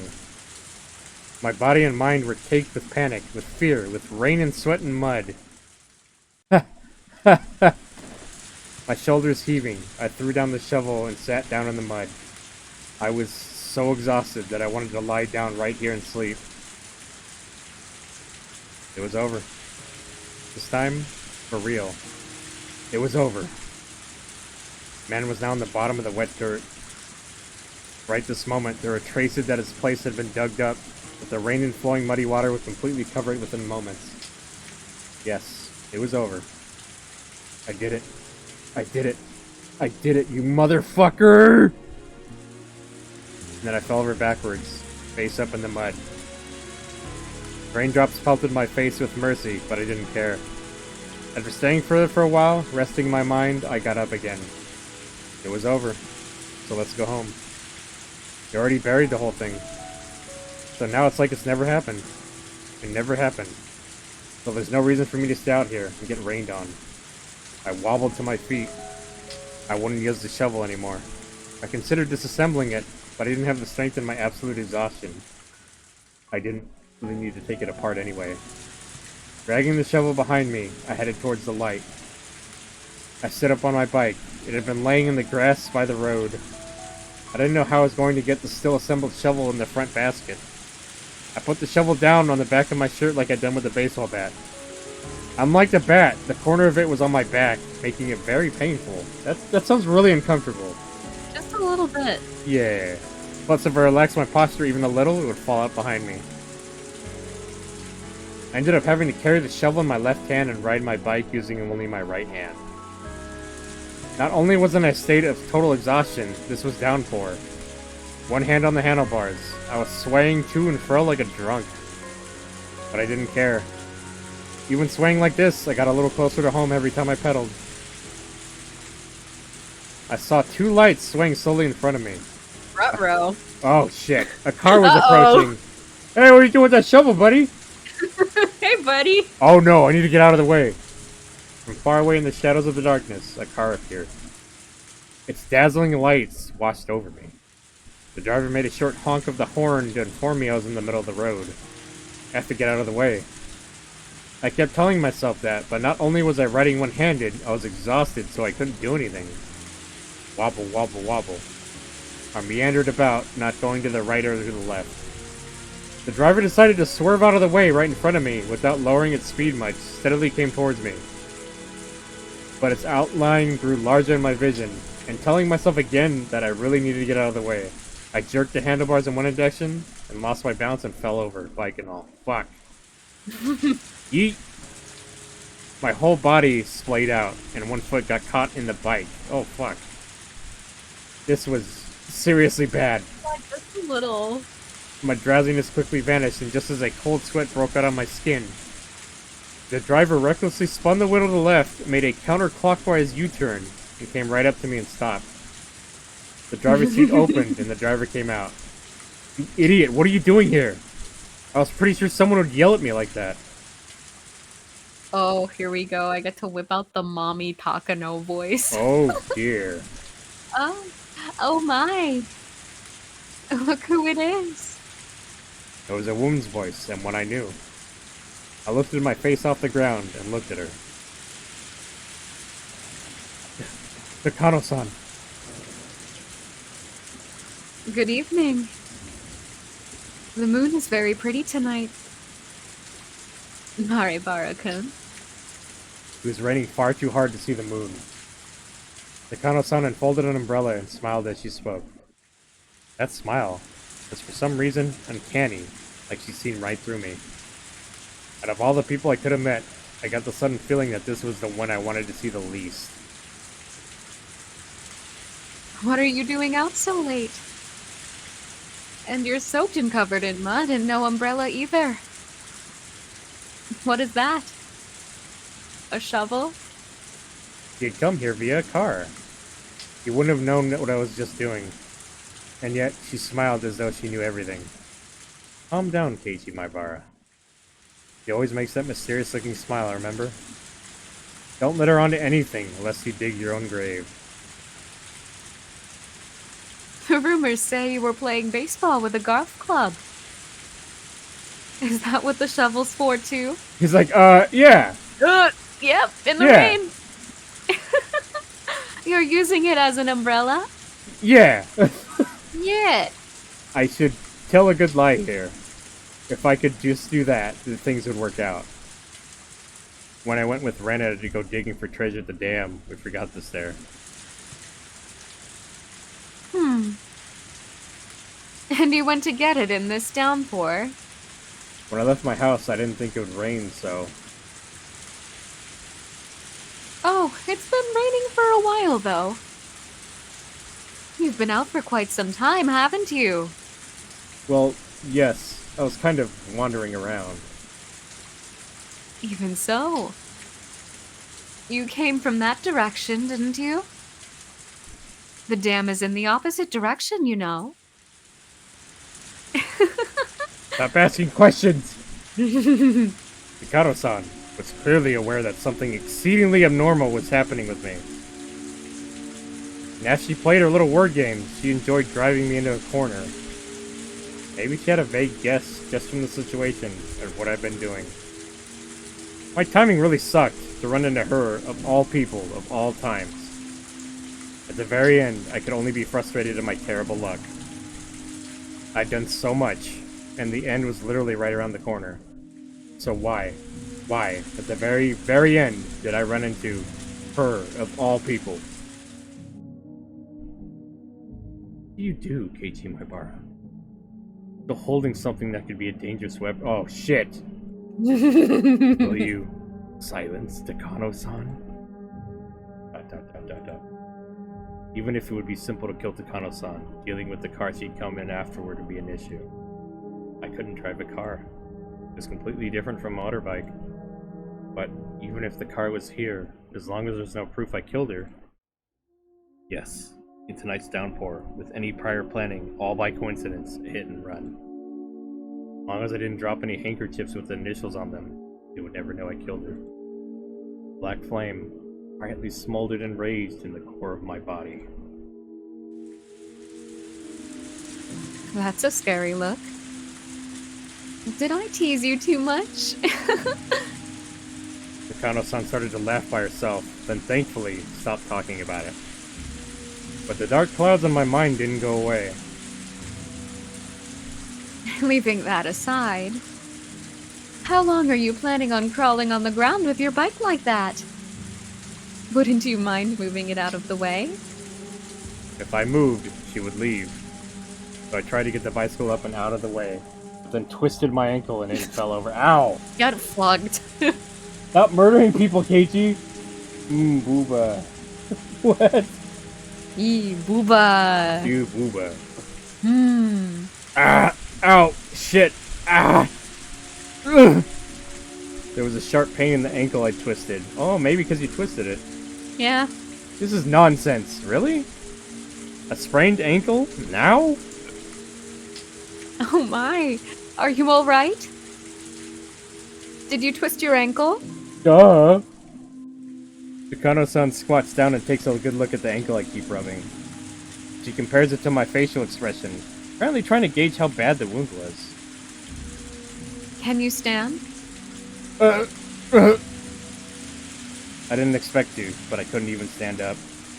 It was all I could do to shamelessly wiggle on the ground like a caterpillar. Takano-san looked at her watch, then at her car, and after thinking for a moment, opened the passenger seat door. And then, gave me her shoulder to stand up with. I'll take you home. I do feel bad since it's almost like I hit you. I'm sorry. I wouldn't just leave you there. It's a good thing I'm a nice person. Nobody good has ever called themselves a nice person, but that would have been a terrible thing to say to someone holding me up like this. I took Takano's hand and sat down in the passenger seat. Takano-san went around the back and looked at my bike on the ground. I don't suppose we could take the bicycle home tomorrow? I could clearly tell from her face that she thought it would be a pain, since it would be heavy, and it would get the car dirty. But my bike has the name Maibara written on it. I couldn't leave it out here like this. Well, can you somehow put it in the car? I sort of need it. The trunk is already full. If I put it in the back seat, it'll get the seats dirty with the mud. Well, given how you're already in here, it's already dirty, I suppose. I turn back to the back seat and see someone's folding bicycle there already. Still looked big enough to fit my bike in there as well. My expression reflected my thoughts, and the exact thoughts seemed to get thought through to her. Blech. Alright. I'll put it in here for you. I'll be really nice, but just for tonight, okay? Takano-san continued with her mean jokes, but she hoisted my bike and loaded it into the back seat for me. The mean jokes were one thing, but couldn't she do something about that eerie smile of hers? And even more importantly than the bike, I didn't want to leave the shovel here. The shovel could be directly connected to the buried body, and to me. Sorry to ask another favor, but could you get my shovel too? Takano-san gave me a clearly dubious expression. Your shovel? That's fine with me. Is it important? Oh, shit! This just keeps getting more fucking sus. The more I talk, the worse it gets for me. That's how I felt, so I didn't force myself to answer her. Eventually, outlasted by my silence, Takano-san gave a short shrug and sighed. Alright, I understand. You need your shovel, right? You don't need to make such a mean face. Takano-san brought over that shovel that was lying in the middle of the road. I clutched it like I'd never let go of it again. Takano-san watched me with a puzzled look. Okay, let's be off. Maibara-kun, you live at the Maibara mansion, don't you? Why does everybody call my house the Maibara mansion? Because it's actually a mansion. It must be nice to be rich. As she spoke, Takano-san pulled the handbrake and stepped on the gas. After making a skillful U-turn, using the shoulder of the road, she steadily increased in speed. From the rearview mirror, that accursed place seemed like to melt into the darkness. Read? Huh? I'm sorry, I didn't quite hear you. What was that? Takano-san suddenly tried to say something to me, but thoughtlessly I didn't catch it. Looking ahead, Takano-san said the same thing one more time. The body. How well was it buried? ... I thought my heart might beat out of my chest, but it didn't let it show. But my lungs were squeezed tight, and I couldn't breathe. What are you talking about? When burying bodies in mountains like these, you have to bury it fairly deep because wild dogs will often smell the corpse and dig it out. Some humans' bone a wild dog brings back in its mouth leads to an incident being uncovered. The police head out to a stretch of mountains. It actually happens pretty often, you know?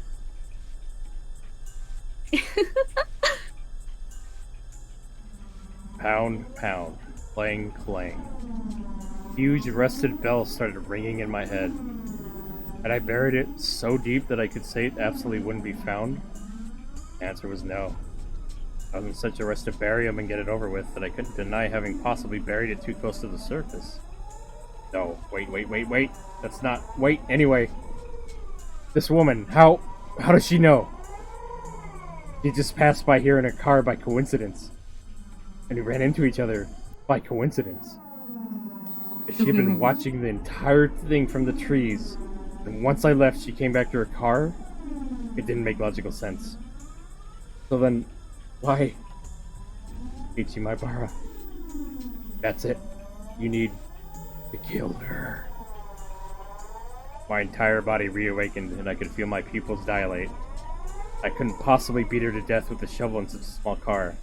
Then I would use my hands to strangle her. But she was driving right now. If I strangled her and we might get into an accident. Very true. Then suddenly Takano-san turned and looked at me. What, no witty retort? For a moment, I was surprised. What was she talking about? It would seem we're not a very good match. Takano-san said, disappointed, returned her gaze ahead. I repeated the words she'd said a few times in my head, and finally realized she'd meant it as an off-color joke. I don't know whether it was really a joke, but I wouldn't be able to fool her, no matter how many lies I told. Right now, with her driving a car like this, I couldn't kill her. I would have an even harder time doing it when we got back to my house. The moment we met, that had been my best chance. To have missed it so easily, it hurt. After that, Takano-san didn't say a single word.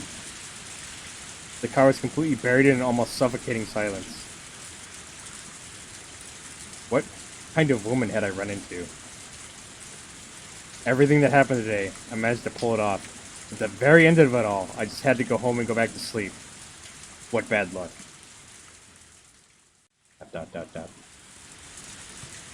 As my sleepiness gradually overtook me, the anxiety I felt steadily started to matter less and less. It's alright, Keiichi, my bar? Probably should not leave this woman alive. Right now, I'm tired. Sleepy. Nap time. Nap time. She stepped on the brakes and I jerked against my seatbelt. That woke me up. I thought I must have fallen asleep by accident. I looked out the window, and there was a big building with faint lights on. It was really dark out, but I knew immediately it was my house. I'll go get your folks for you. I'll go let them know you killed somebody. Yeah. Would you mind the place for a few moments while I'm gone? Don't make fun of me, please. Besides, look, I'm fine now. I can walk by myself. Oh my. You were in such pain before that you had to get me to carry you. Did you just want a pretty lady to be nice to you? As Takano-san spoke, she left the car and opened up her umbrella. The sound of falling raindrops was fierce, as always. I carefully reached down and rubbed the ankle I twisted. There was still some pain and a little weirdness. They weren't that bad anymore. Gas, gas, gas. I'm gonna step on the gas. Out of vibes. Oh, Takano-san is crazy too. She's fine. Oh, safe. Phew. I don't know about that. Rather than being happy about how light the wound was, I first regretted this whole thing. If I hadn't twisted my ankle, I could have still taken the option of killing Takano-san right then and there. There probably wasn't much doubt that Takano-san was convinced I was involved in some sort of crime. If she knew about everything happening with Satoko, then she might have even guessed I'd killed somebody. A click! Takano-san opened the passenger side door for me.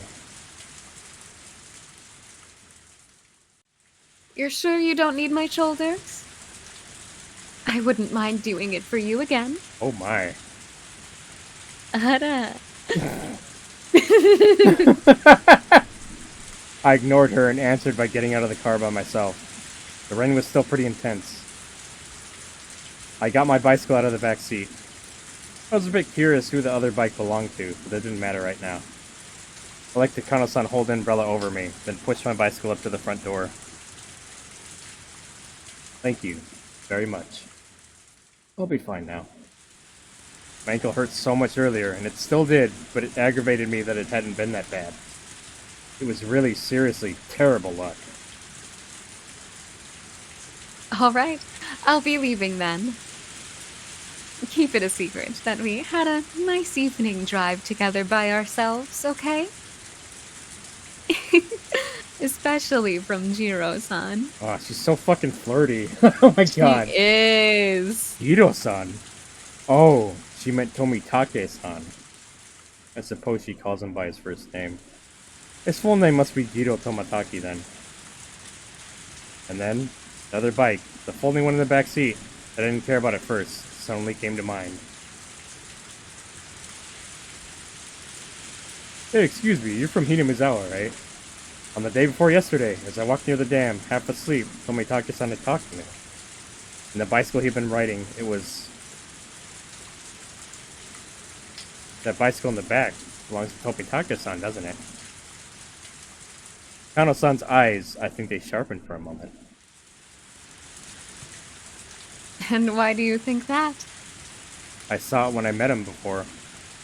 The frame stood out to me.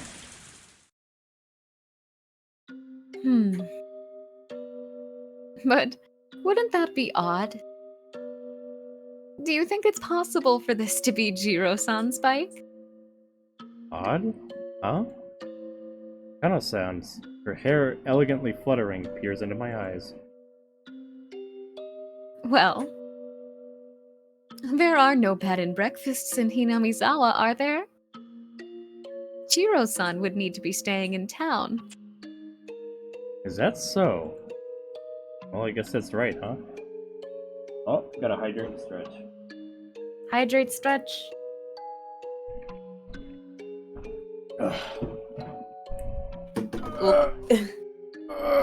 I will take the opportunity as well. Good timing, Willigos, thank you. Besides, if she wanted Keiichi to fall, she'd bring him to the police. Yeah, probably. I think she's got shit to hide too. Shit to hide too. She's Fine. just like, you know, that crazy fucking kid. He probably didn't do much. Hey, he just killed somebody. It's all He's good. just a dumb teenager. Boys will be boys, right? Boys will be boys. Is that so? Well, I guess that's right, huh? You can't really walk from town to Hinamizawa, can you? And there are no buses either. You at least need a bicycle. You didn't need to tell me that. That's why Jiro-san was riding a bike. Oh my gosh, she killed Jiro-sama and took his fucking bike. She fucking killed him! For Jiro-san's bicycle to be stowed in my car. And him not in there. That would be strange, wouldn't it? He's in the trunk! She killed him in the trunk! It would mean Jiro-san was in Hinamizawa without a bike. I'd have to have left Jiro-san somewhere and put his bike in the car, wouldn't I? It wouldn't make sense. Well, what if he's at his house and you're just taking his bike to get fixed or something? I don't know. As she spoke, Kakono-san made eyes like a hawk. Fortunately, I didn't really understand what was so odd. What about that is odd? Aren't you and Tomitaka-san friends? I don't really think it'd be strange for there to be some reason you had his bicycle in your car. But it would be. What I mean is, Jiro-san and his bicycle being in different places in Hinamizawa wouldn't make sense. That's why he's in the trunk. And for those reasons, it means this bicycle can't be his. Do you understand now? Kano-san's roundabout way of talking was hard to comprehend, but that eeriness I could feel. That vague dreadfulness, I didn't like it at all. But the most wild instinctive part of me warned me not to pry. That's my bicycle. Jiro-san picked it out for me though, so I can't deny that it looks alike. It could be like the same model, yeah. Ah, I see now. I thought it looked similar. You and I never saw each other tonight. I need pics of this shit. Oh god. And now she was talking about something completely different. What are you talking about? You and I never saw each other tonight. I stayed there, not knowing what to say. Takano-san repeated her eerie, succinct phrase to me again. You and I never met this night. ... You and I never saw each other tonight. Something cold and unpleasant crawled up my spine. I knew, because I'd killed a person with my own hands before.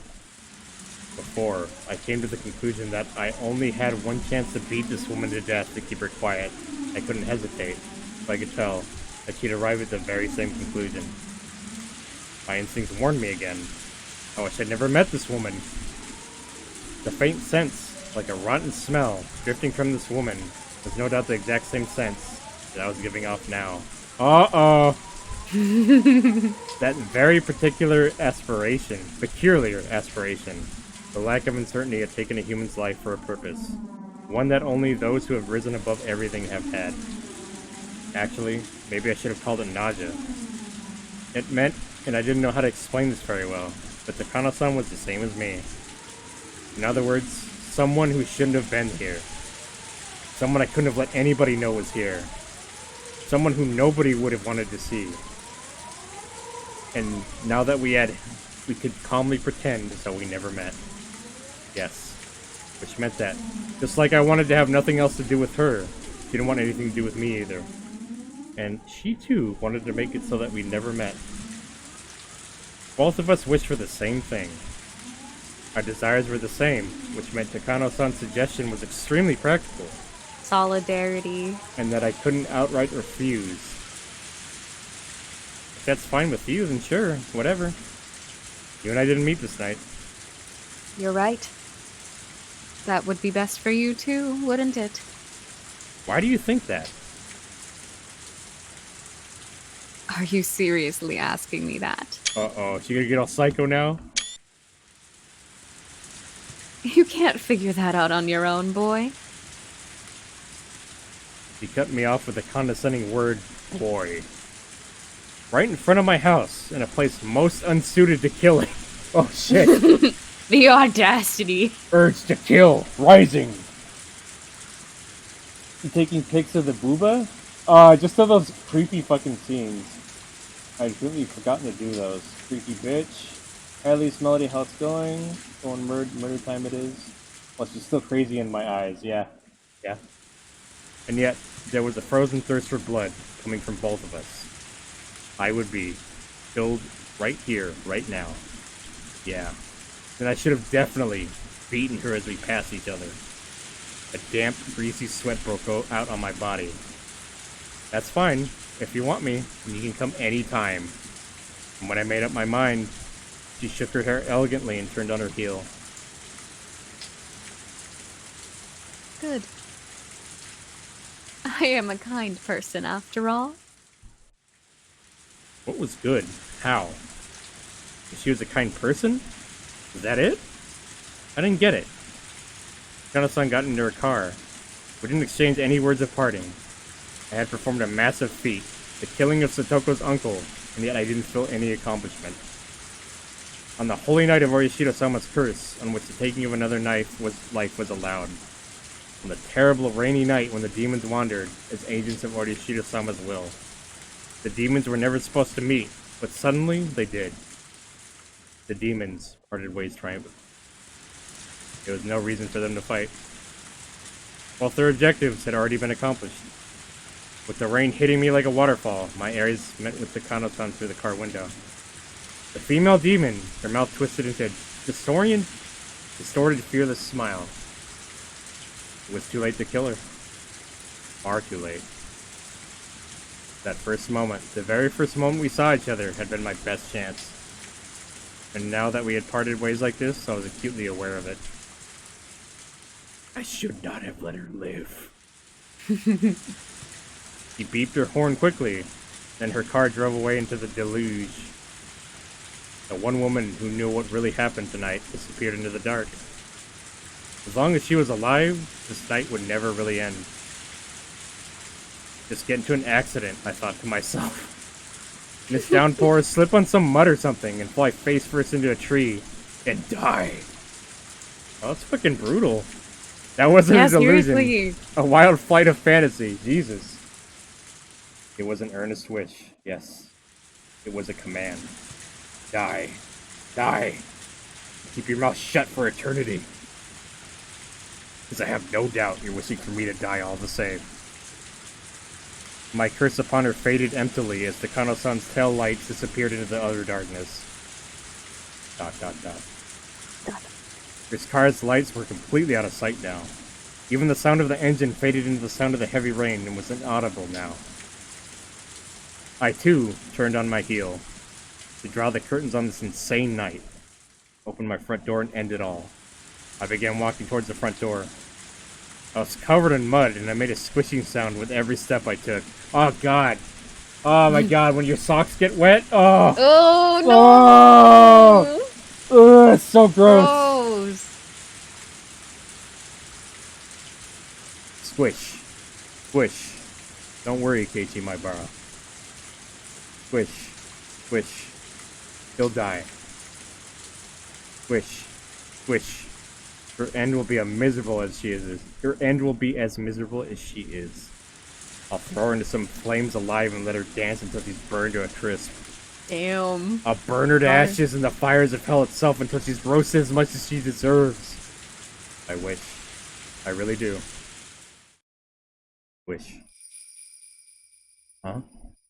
Just now, I hadn't taken a step, and yet, a footstep. Without emotion, I turned around. If there was a footprint that wasn't my own, then it was obvious someone else was behind me. Somebody else there? I was sick of this. Whoever it was, I was sick of everything tonight. This time, I would kill them. I'd kill them without a second thought. I wouldn't hesitate to turn around and dig another hole. ...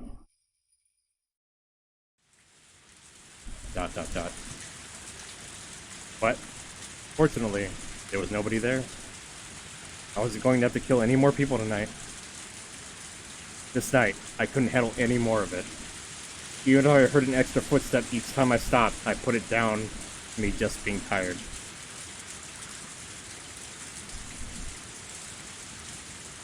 Oh my god. It's a lot. One of the worst fucking nights ever. Yep. He's just gotta get some rest and go to bed. He's gotta get his Plum beauty has to rest. as well. Yeah, I understand. It's getting late over here. Yeah, sorry about that. I meant to... No, it was great. I got so engrossed in the story. I know, it's like such an intense, like, segment, like, intense chapter. It's really good. Yeah. But thank you, Yeah. Plum. Thank you so much. Thank you so much for having me again. Yeah. Just Mhm. exit out of the game real quick. Yeah.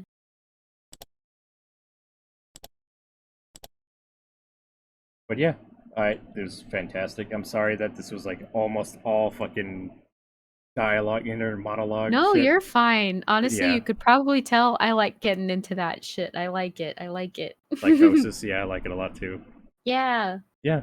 But yeah, that's everybody go check out Plum if you haven't. She's great. Thank you. Thank you. Yeah.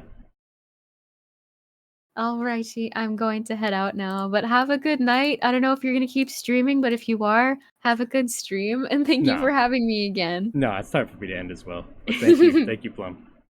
Alright, bye-bye. Have a good night, everybody. Wish her good night. Good night, Plum. I'll see you soon. Alright, let's do the Steam raffle real quick.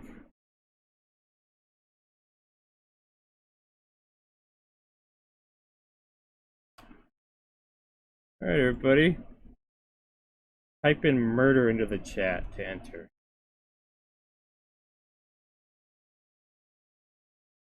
I'll give you all 10 seconds.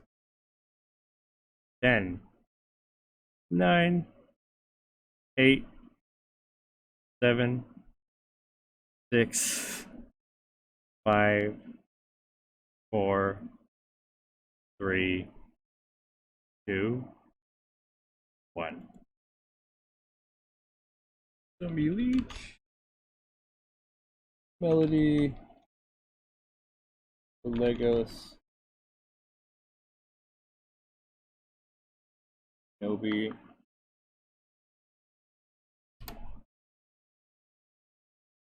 I know. I've seen The Shining.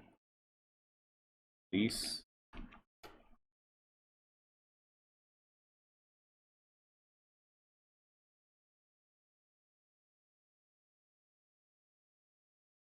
Okay. Alright, let's do this, folks.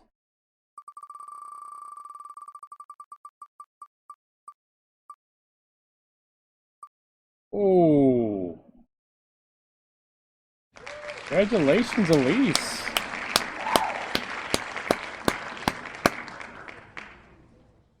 Congratulations, Elise.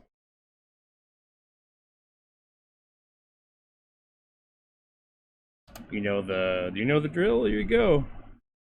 Use a game. We'll take Goat Sim. Okay, that was quick. But yeah, thank you everybody for coming out. I really appreciate it. Check me out on my socials if you guys haven't. And yeah, thank you so much for coming out tonight. Another brutal episode, Jesus. Oh, now we gotta rate somebody. Do.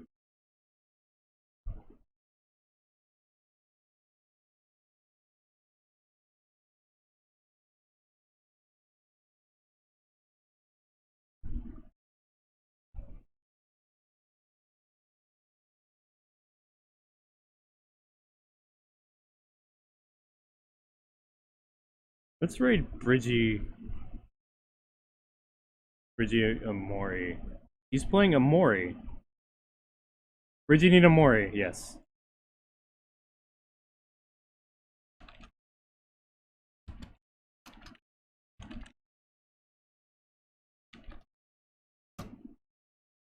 He's playing Amori, which is, I think, like an RPG kind of similar to Undertale, but it's pretty spooky-like.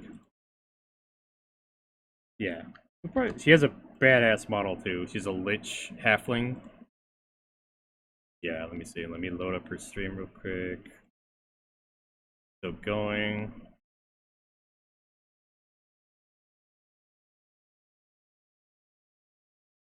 Okay.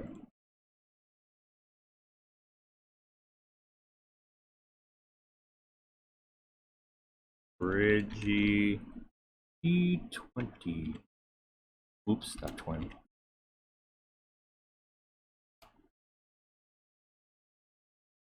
But yeah, let's go check out Bridgie. She's playing Amori. I really want to play that sometime. It's another spooky game that's on my list.